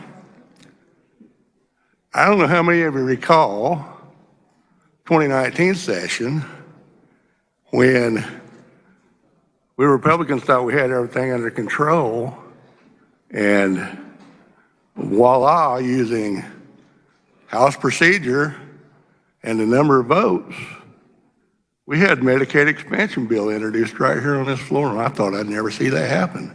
Kudos to you guys for pulling that off. I'm going to say something. Y'all ain't going to be delegates. Maybe somebody might be a delegate. You know, one of you few lucky chosen ones may end up as a delegate. But when them delegates get together, they are the convention. They're not bound by any rule that we're going to set for them. They can do the same thing. If you have parliamentary and procedure and you have their number of votes, you can do whatever you want. How many times do we change the rules? How many times do we suspend the rules? How many times do we go into emergency session and do this and that? And a lot. If we can do that in the Kansas State House, they can damn well do it in a delegate convention. And you know, I have to bring this up too. It was brought up very early in the discussion that this is an Article 5 convention. This is not a constitutional convention. What are you doing? You're going in and you're changing the Constitution. It doesn't matter what you call it. A constitutional convention is a constitutional convention made to alter the Constitution. So once again, I'm going to ask you all to vote no on this bill, and thank you very much, Mr. Chair. Chair recognizes Representative Sutton.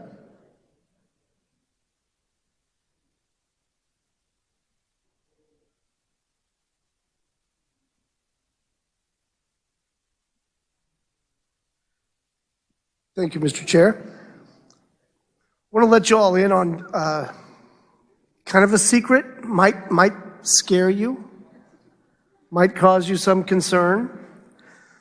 There is, as we speak, a body capable of suggesting amendments in office right now. It's called the federal legislature, for those of you who didn't pick up on that. I didn't give it away with a facial expression. Requires 2/3 of the House, which is determined by population,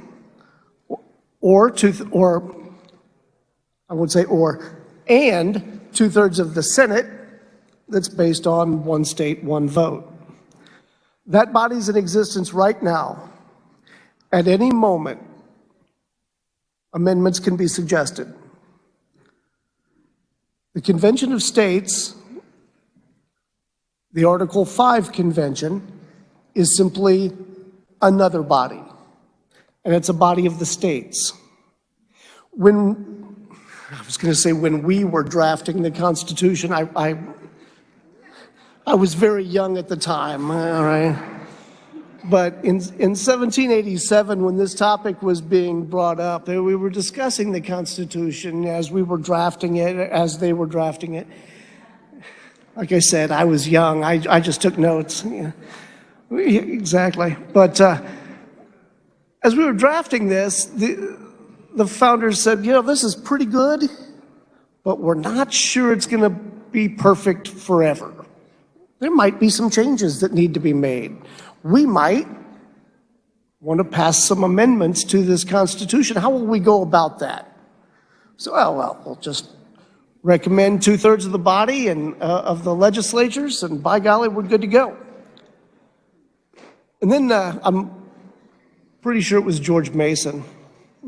We just called him George. But I'm pretty sure George Mason is the one who stood up and said, okay, all right, I think this is a good idea as far as being able to amend the Constitution, but what happens if the federal government gets out of control? Surely they're not going to pass amendments to limit themselves. And everyone said, oh, yeah, you're right. He said, we need a mechanism for the states to also be able to propose amendments. And that's what we're talking about. We're not talking about passing amendments. We're not talking about forcing them upon the states. There still has to be the ratification process, the same one that we have in place for the federal legislature to pass an amendment. But everyone just kind of looked at George and said, yeah, you're right. No debate. There was no argument. There was no objection. And it was a unanimous vote. It just makes sense. Our government is based on checks and balances. If the federal government can't check itself, then it's up to the states to do so. And that's absolutely natural. That's the way this thing is designed from the beginning. So I've heard a number of horror stories about what could come out of a convention, and I can't tell you that's a lie. I can't. As a previous speaker said, this is a big hammer. And it can be used for good, or it can be used incorrectly. But it's absolutely part of the process. It's the way our Constitution was designed. It's designed to be flexible, but difficult to change. We're advocating a convention to suggest, to recommend amendments to our Constitution. Still have to go through the same process. They have to be ratified by 3/4 of the states, or else they don't take effect. We know how hard that is. Some of the most common sense amendments through the years have died for lack of adoption by 3/4 of the states.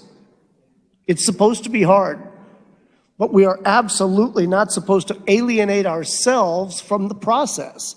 The states created the federal government.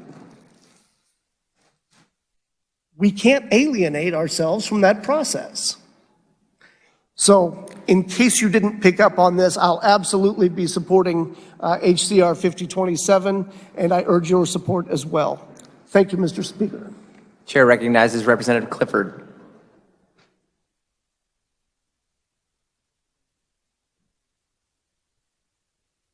Thank you, Mr. Chair. I rise in support of concurrent resolution 5027.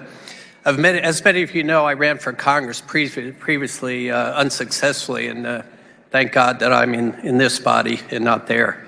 There are three remedies I see to fixing the current impasse in Washington. One would be, as you heard from the previous speaker, for Congress to fix itself. But having spent a lot of time in Washington, D.C., I just don't think the will is there. And when I spend time there, I sense the frustration of many members that they just can't get it right because of special interests, the effect of money. Our voters can fix it, and many of my colleagues here have said to me, the voters can fix it. But unfortunately, because of the power of incumbency, I don't see that happening. I'm a convert to Convention of States. I shared your concerns until I realized this is the only remedy to fix Washington, D.C. I refuse to leave to my children trillions of dollars of debt, and I don't see it decreasing. It's already at 30, as many of you know. I think the only way to fix Congress, to fix our federal government, is to have a Convention of States, to be bold, as you heard from my colleague from Salina, to not be afraid. And I'd encourage you to support this resolution. Thank you. Chair recognizes Representative Eric Smith.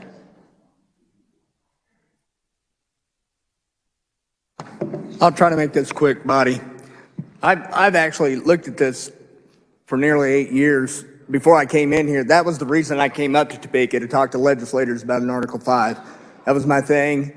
I ended up getting recruited. I had a couple other words I was going to use there to come into the legislature. But the whole idea that I had at that time, I spent a lot of time on midnights working patrol and listening to talk radio. And an idea came out of it from a certain talk show host about an Article 5 convention. And I thought, well, finally, somebody has an answer for what's going on. You know, looking back, and the good representative from Gardner was speaking about Colonel George Mason, who did actually suggest that this be put in. He was an anti-federalist. He helped draft the Constitution, but he didn't like the fact, and neither did any of the anti-federalists, the fact that it gave the federal government so much power. And by the way, we were saying at that time, we're not going to put the Bill of Rights in there. The Constitution came out without a Bill of Rights. So Colonel George Mason said, I ain't signing that. He didn't. He didn't sign it. And the opponent in committee pointed out that he didn't sign that.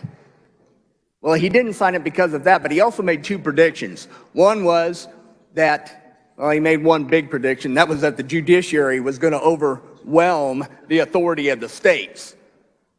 What's happened, right? That's exactly what's happened. And then the other thing was, he said 2 days before the end of the convention, if you don't put a clawback in there for the states, this thing's going to turn into a monarchy. The president has too much power. It's going to turn into a monarchy. He's going to be able to write executive orders. He didn't use those words, but that's basically what he was getting at. And the states aren't going to have a say-so. So they put this in Article 5 that gave the states an ability. It's the only clawback that they gave us, and here we sit. By the way, they thought this would happen over and over. If you read the Federalist Papers, they thought a convention of states would happen several times, and it hasn't. The threat has been there, but it hasn't actually occurred. Our founding fathers had a plan, and this was part of it. And here we are scared to death to do the one thing the state legislatures were given the authority to do. The people depend on us. I get emails all the time as if somehow I'm going to vote on a federal resolution or somehow I'm going to go after federal programs. I don't have that ability, but I do have the ability that was given me under Article 5. If you don't think the Constitution is being changed, I've been going through here looking at we all get these supplements at the beginning of our session, right? Big box comes in with the supplements to all the laws that have changed. Well, additionally, is changes made to the Constitution through interpretation by our courts. Who is supposed to oversee that? Who is supposed to look at that? Who's supposed to be the checks and balances on that? If not that portion of Article 5, then what? And I'm going to challenge you. One, I want you to support this, but I'm going to challenge you to ask those that are against it, what is their answer? What is their answer if not that? I stand in support and I ask you to. Thank you. Chair recognizes Representative Auerkamp.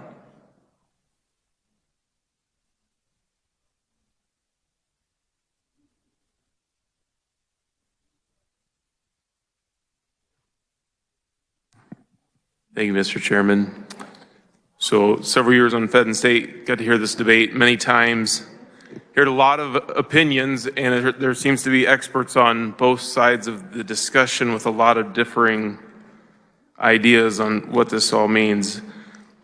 Just if I can focus on just one point, there was a question brought up earlier about who goes to the convention, who makes that decision, how many from each state. And there's a very clear statement on our desk that says one vote for one state. Like, okay, that's really neat. Whose opinion is that? It's somebody's opinion.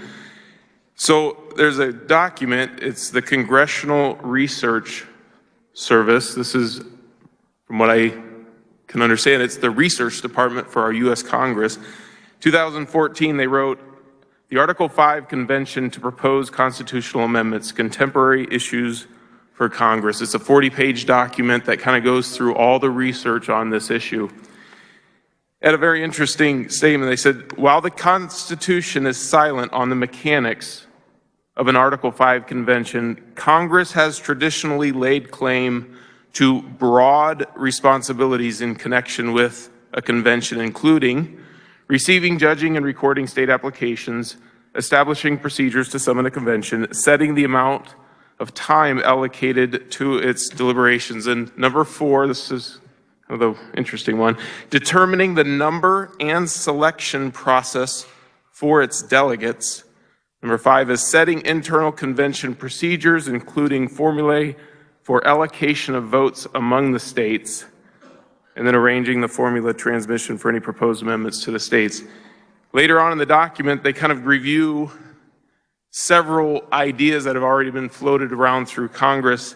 It said one issue would likely arise over the state's representation formula at an Article 5 convention. As noted earlier, the most widely discussed model would establish a convention including 535 or 538, depending on whether the District of Columbia is included, delegates allocated to each state according to the size of its electoral college delegation. There's a lot of confusion on the issue, but after reading this document, I think it's wide open. There's good intentions, but there's a tremendous risk. Is the time now? Take a look around and see what's going on in society, the confusion. I don't think it is. I'm going to vote no, Mr. Chairman. I think our Constitution has served us well, especially over these past few years. I think if we do want to start, let's start here in Kansas. Let's put the effort into our budget, our expansion of programs and regulations, and our own term limits. Thank you, Mr. Chairman. Chair recognizes Representative Samsel.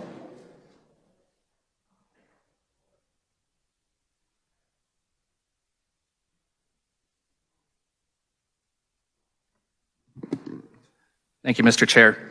As I've listened carefully to all the speakers today, I don't think I've heard anybody say that DC is not in need of repair at the moment, and I think most of us agree with that. But what I haven't heard, I wanted to share 3 brief points on why I cannot support today's resolution. The first one was briefly mentioned earlier. It's Citizens United, a Supreme Court case that goes back to 2010. It allows essentially unlimited cash and influence of the wealthy and special interest to work in DC. And until we rein that in, that money will have dangerous roles in influencing both the amendments, votes on the amendments, and the convention itself. And nothing in HCR 5027 in its current form addresses campaign finance or its related problems.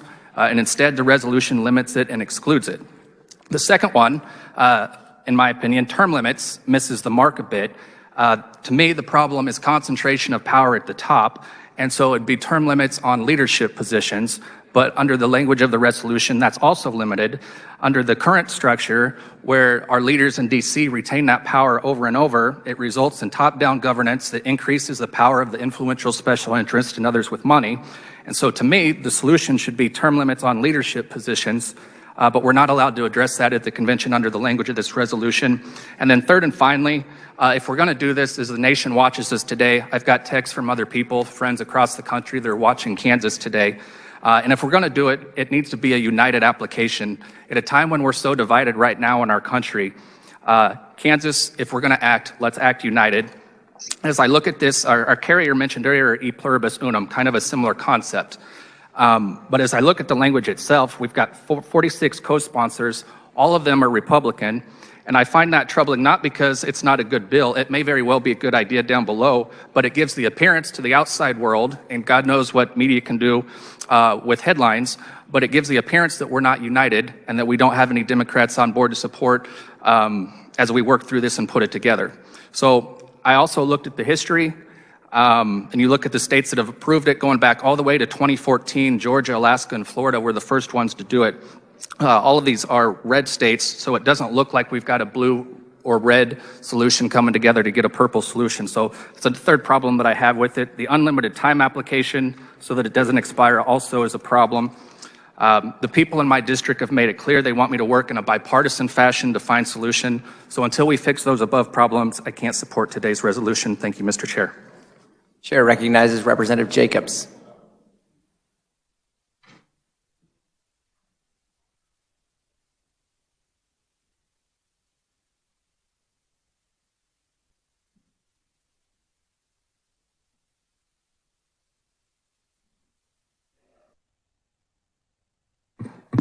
Thank you, Mr. Chair. Before I ask the carrier of the HCR for questions, I'd like to quote Daniel Webster. He said, "It is hardly too strong to say that the Constitution was made to guard the people against the dangers of good intentions. There are men in all ages who mean to govern well, but they mean to govern.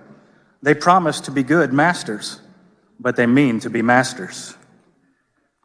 With this Convention of States, or Article 5, I have to admit I'm a little confused on how we would even elect our delegates, who our delegates would be. Would it be somebody from the 2nd District of our congressional district, or the 3rd or the 4th? Would it be the Speaker of the House or the President of the Senate, or maybe the Governor? Would it be the person who's the most popular, wealthy individual who's been propped up by the Marxist media? I don't know. Who would it be? That's one of my questions. Who would represent me in all of this? We see a drastic shift in the demographics and philosophy and morality of our nation. What used to be right may now be wrong. What may have been wrong may now be right.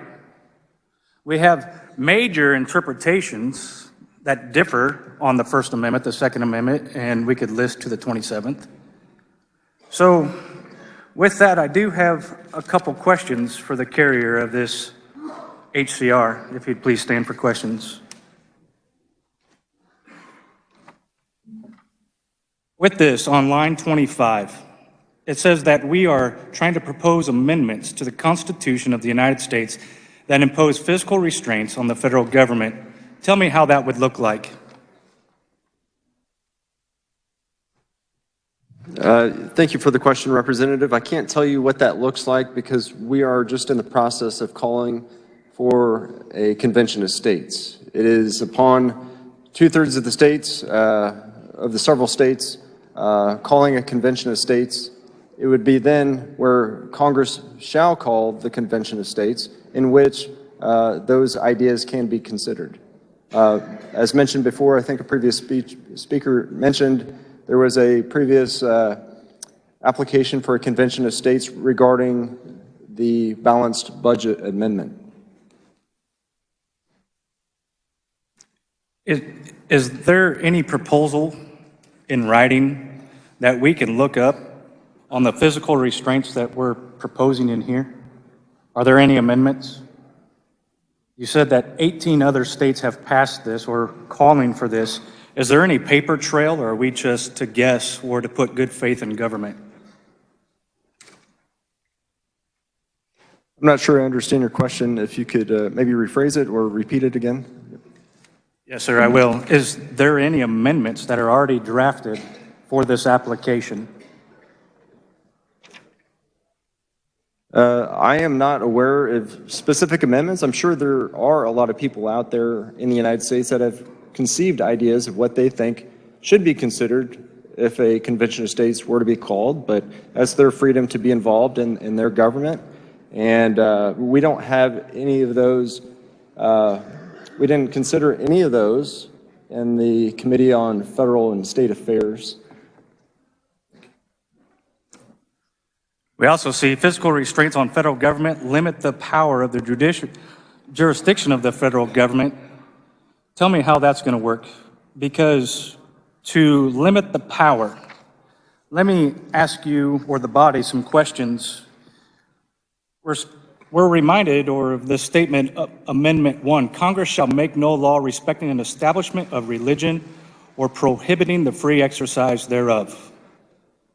Can we say with honesty that that has not happened here in the United States right now? We remember that with the COVID fiasco that churches were locked down. Parishioners weren't allowed to go to their houses of worship. We've seen the violation of the First Amendment, not only by the federal government, but by the state government. We want to talk about balanced budgets, but year after year after year, we vote on the higher budget of the previous year after year. So could you tell me or explain to me how or what it's going to look like to limit the power and jurisdiction of the federal government? As I mentioned in my opening testimony, Article 3, Article 2, and Article 1 would be subject to amendment because those are the three branches of government. You have the legislative, the executive, and the judiciary branches of government. So there could be proposed amendments that deal with each of those specific branches of government. There was a mention earlier about Citizens United. The representative was upset and concerned about that Supreme Court ruling. So perhaps at a hypothetical convention of states, that issue could be addressed in a convention of states, but we will never know unless we call and apply for a convention of states.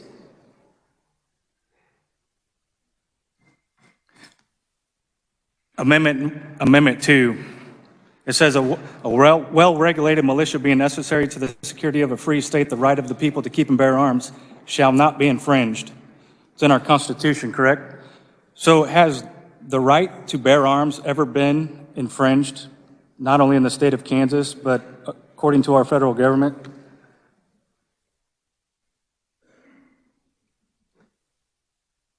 I think you know and I know, I don't want to put words in anybody's mouth, but sure, there's been violations of our rights, whether it's the First Amendment, Second Amendment, and so on. But in order to secure these rights, Congress gave us Article 5 of the Constitution, which gives us, the states, the ability to serve as a check and balance in our system of government, in the system of federalism, that will allow us to address those grievances. So if the federal government says, you know what, we're not going to honor the Second Amendment any longer, it's not up to the states to say, you know what, we actually are going to, and we're going to protect our Second Amendment liberties, and we're going to protect the rights of the people. I think with elections and term limits, how would a bill be, or an amendment to be introduced here on the House floor? We want the federal government to be limited in their terms and in their abilities. But what if we would introduce term limits here on the House floor and in the Senate to bring term limits here to begin to regulate our own House and our own spending in our own ways?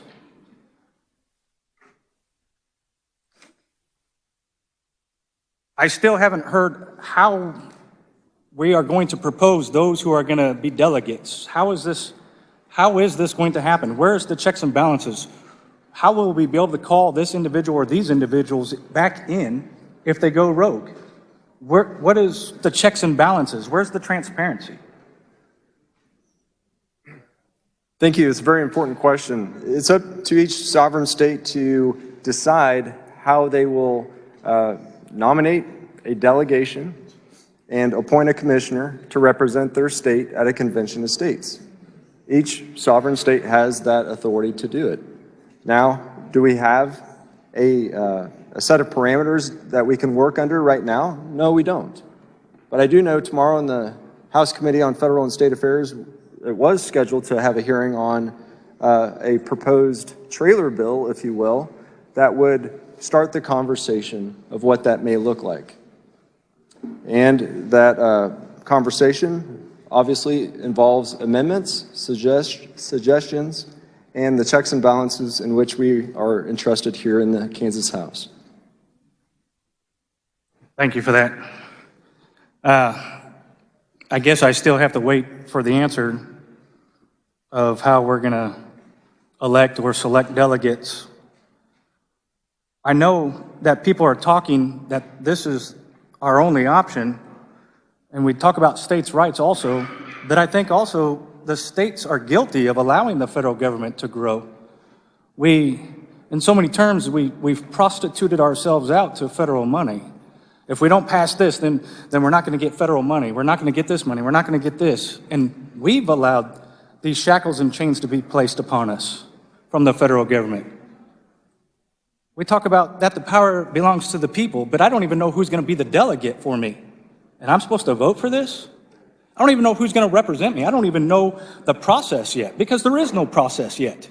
And we're called to vote on this. Government says, or this process is saying, trust me. Just trust me. We don't have any paperwork. We don't have anything going on. We have nothing in concrete, but just trust me. That sounds like good policy with government. I will not be supporting this until I know more about this. I also have an amendment because I believe if we're going to do this, or if this body is going to pass this, then we need some checks and balances. So with that,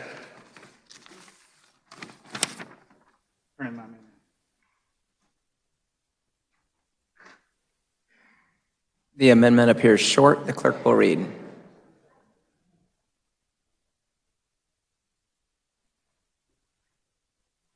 Page 1, line 32, after subject by inserting, except that if such event does not occur within 4 years from the date this application is approved by the legislature of the state of Kansas, this application shall expire and shall not constitute an application from the legislature of the state of Kansas under the provisions of Article 5 of the Constitution of the United States.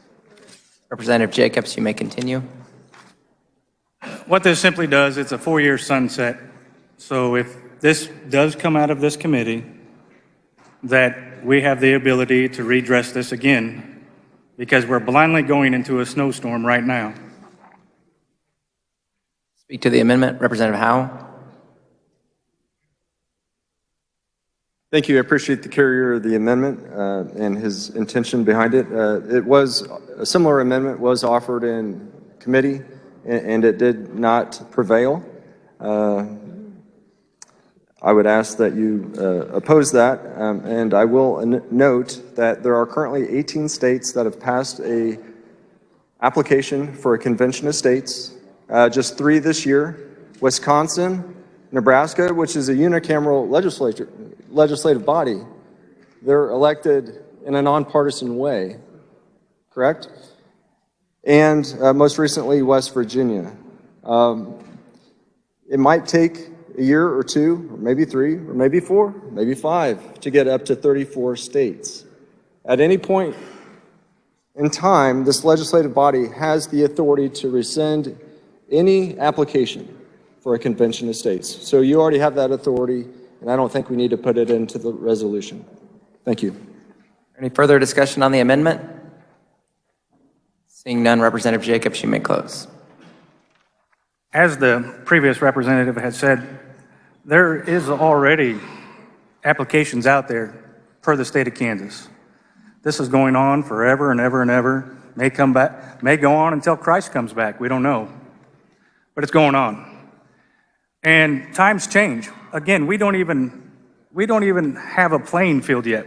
We don't know how this is going to work out. So we're just going to pass it. We're going to go play ball without any rules. So I would actually like to see us have ground rules to see what's actually going to happen here. But I move my amendment. Heard the motion by Representative Jacobs to amend. All those in favor signify by saying aye. Aye. Opposed, nay. No. Nays appear to have it. The nays do have it. Motion fails. We're back on the bill.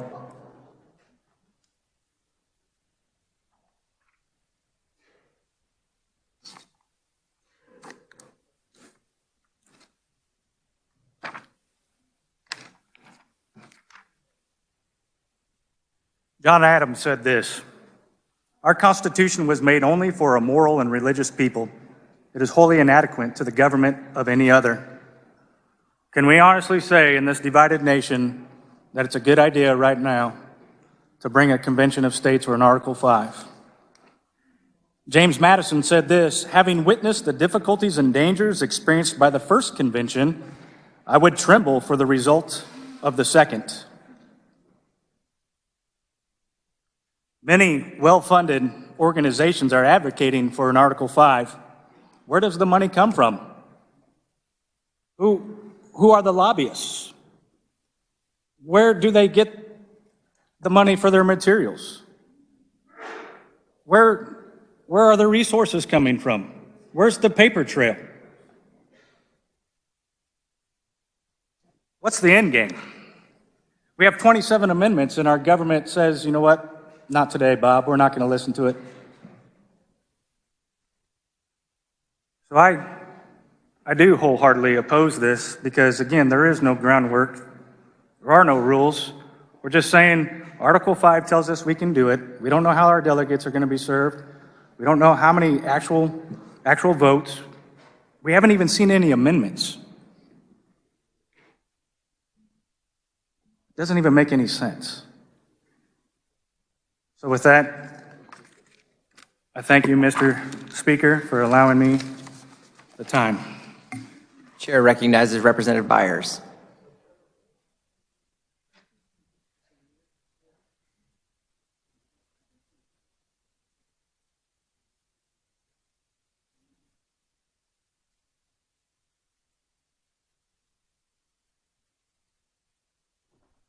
Thank you, Mr. Chair. Will the carrier of the resolution stand for questions?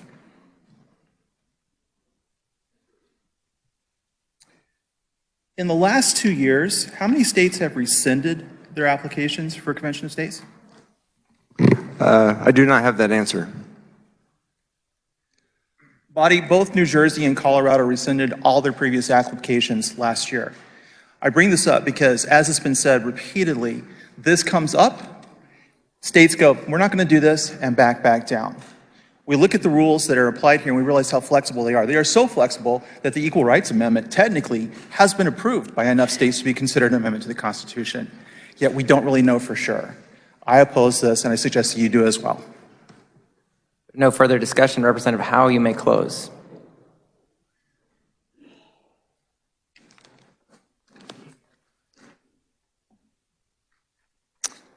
Well, body, I appreciate your indulgence today. I consider it a high honor to be able to carry this bill before you today. A lot of Kansans put a lot of sweat, a lot of groundwork into making this possible. And while we're quoting our favorite founding fathers, I would like to quote mine. President George Washington: "The preservation of the sacred fire of liberty and the destiny of the Republican model of government are justly considered as deeply, perhaps as finally staked, on the experiment entrusted to the hands of the American people." I believe our founders knew what they were doing when they drafted the United States Constitution, including Article 5, which gives us a beautiful tool to use to be that check and balance to the federal government. Will we use it? I don't know. That's up to you, and you'll have to vote your districts. For 13 plus years, I had the high honor of working in both our nation's capital and in a district office for two different members of Congress from Kansas. When I first started on Capitol Hill in 2003, it was not too far after the 9/11 terrorist attacks, and Operation Enduring Freedom in Afghanistan was in full swing. And it was just before the lead up to the war in Iraq, which was later known as Operation Iraqi Freedom. During that time, the national debt was $6.7 trillion, and the debt to GDP ratio was 59%. Compare that with today, where our national debt has surpassed $30 trillion this past January. And the debt to GDP ratio is over 124%, higher than it was after World War II. During that time, we've had two Republican presidents, two Democrat presidents, and both parties have controlled Congress at different points. Campaign promises are made and broken, and the American people are often left feeling jaded and powerless, like nothing will ever change, no matter who they send to Congress. Talking about a runaway convention. Well, we have a Congress that tends to run away from problems and solving them. And it's incumbent upon us as states to push back. What will you do in this critical hour? What can address this? Is there hope? Well, I certainly believe so. If not, I would not be standing here before you today. That hope lies with you in your vote on Article 5 of the U.S. Constitution. Will you use it or not? Mr. Chair, I move when the committee rises and report House Concurrent Resolution 5027 favorably for passage. Heard the motion by Representative Howe to report HCR 5027 favorably. All those in favor signify by saying aye. Opposed, nay. The ayes appear to have it. Division's been called. Clerk will open the roll. You may vote. Seeing 15 hands, a roll call is in order.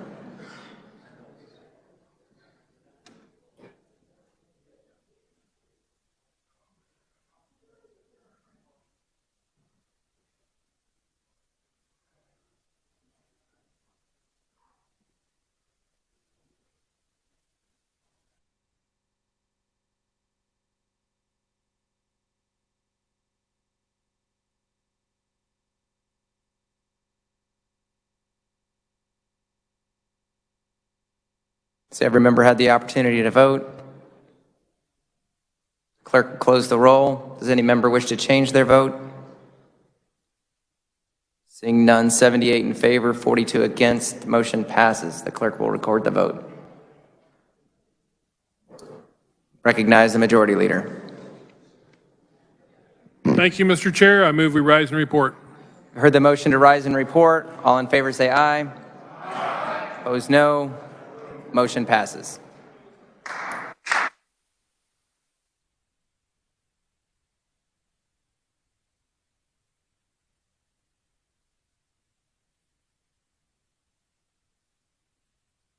The clerk will read the committee report. Mr. Speaker, Committee of the Whole recommends House Bill 2548 be passed as amended. House Concurrent Resolution 5027 be adopted as amended. Speaker recognizes Representative Patton. Thank you, Mr. Speaker. I move adoption of the Committee of the Whole report. You've heard the motion to adopt the committee report. All in favor say aye. Opposed, no. The ayes have it. The committee report is adopted. Reports of standing committees, the clerk will read. Committee on Federal and State Affairs recommends House Bill 2570 be passed. Committee on Financial Institutions and Rural Development recommends House Bill 2618 be amended. The bill be passed as amended. Committee on Financial Institutions and Rural Development recommends substitute for Senate Bill 400 be passed. Committee on Insurance and Pensions recommends Senate Bill 421 be amended. The bill be passed as amended. Committee on Insurance and Pensions recommends Senate Bill 392 be passed. Committee on Appropriations recommends House Bill 2541 be passed. Committee on Insurance and Pensions recommends Senate Bill 335 be passed. Committee on Insurance and Pensions recommends Senate Bill 331 be amended. The bill be passed as amended. Committee on Health and Human Services recommends Senate Bill 348 be amended, and the bill be passed as amended. Committee on Health and Human Services recommends Senate Bill 343 be amended. The bill.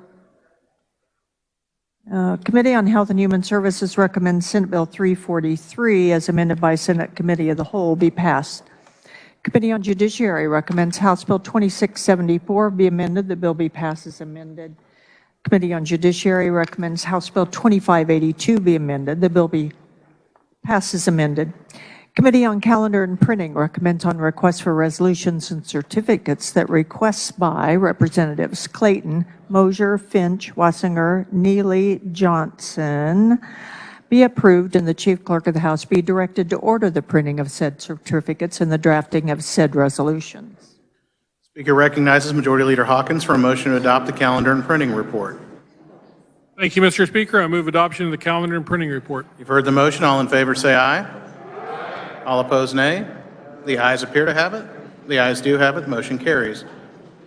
Is there objection to returning to that order of business, introduction of bills and concurrent resolutions? Seeing none, the clerk will read. House Bill number 2734 by the Committee on Appropriations, an act concerning the Behavioral Sciences Regulatory Board relating to licensure of health professions and practices, allowing board-approved postgraduate supervised experience to count toward graduate-level supervised clinical practicum of supervised professional experience. Messages from the Senate, the clerk will read. Senate announced the appointment of Senators Erickson and Dietrich to replace Senators Olson and Stephan as conferees on House Substitute for Senate Bill 91, announcing passage of Senate Bills 276, 282, 326, 479, announcing passage of House Bill 2075 as amended and House Bill 2237 as amended, announcing passage of House Bill 2591.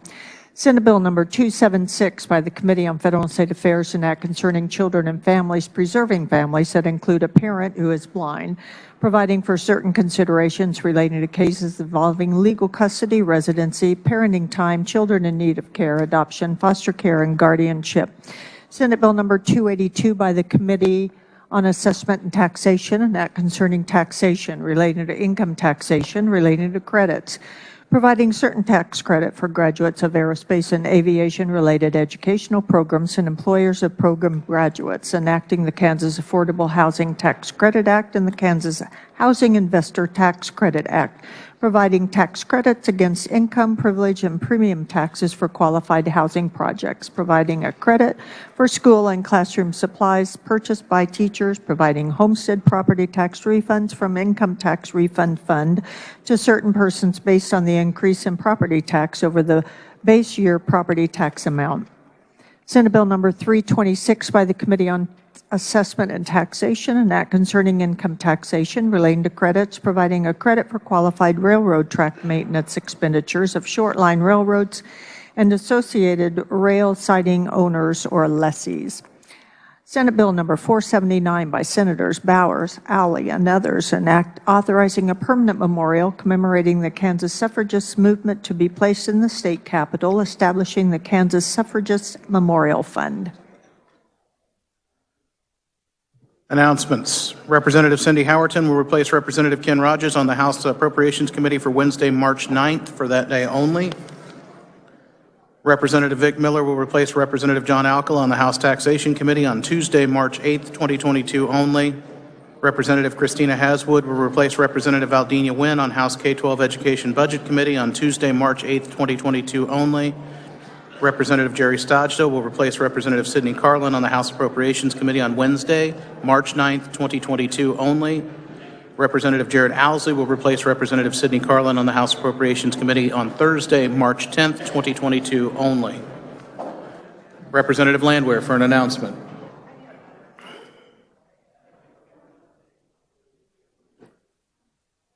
Health and Human Services, we will start sharply at 1:45. Representative Humphreys. House Higher Education budget will meet at 2 o'clock. We have 3 bill hearings. Thank you. Representative Owens. Corrections, we have a whole host of folks waiting to testify. If we could expedite our ascension to the 5th floor immediately after, that would be appreciated. Thank you. Representative Prahl.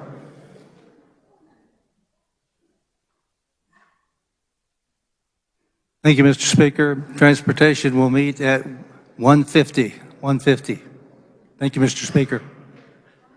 Representative Hubert.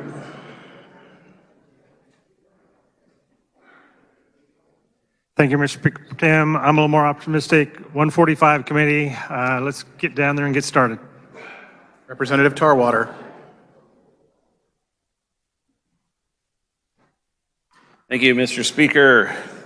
Attention Commerce fans, we'll start 10 minutes after adjournment, and the Department of Labor is there today to give us a quick update if anybody is interested in hearing that. Also, Goodwill has a mobile computer training lab outside on the 1st floor on the south side in the circle. It's a neat thing if you haven't seen it. It's available to come to your community and train people on computer skills. Thanks.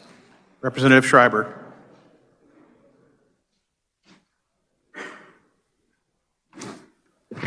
Colleagues, a week from today, we'll be honoring the 2022 and 2020 Kansas Master Teachers. I have a resolution for that recognition. If you'd like to sign on to it, I'll have it in my office, 149 South. I'll try to wrap up getting people to sign on to it by tomorrow evening. So stop by. I'll have it up on the floor tomorrow as well. So welcome your participation in that. Thank you. Representative Woodard.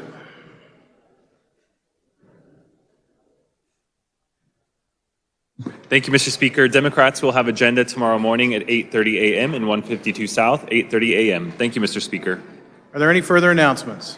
Seeing none, Speaker recognizes Majority Leader Hawkins. Thank you, Mr. Speaker. Body, we have a legislative Bible study tomorrow morning, 7 a.m. in room 142 South. Mr. Speaker, I move the House. Oh, hold on. I always forget that. Republicans. Calendar in the old Supreme Court room at 8:30 a.m. tomorrow. Mr. Speaker, I move the House adjourn until Wednesday, March 9th at 11 a.m. Heard the motion. All in favor say aye. All opposed, no. The ayes have it. The House is adjourned.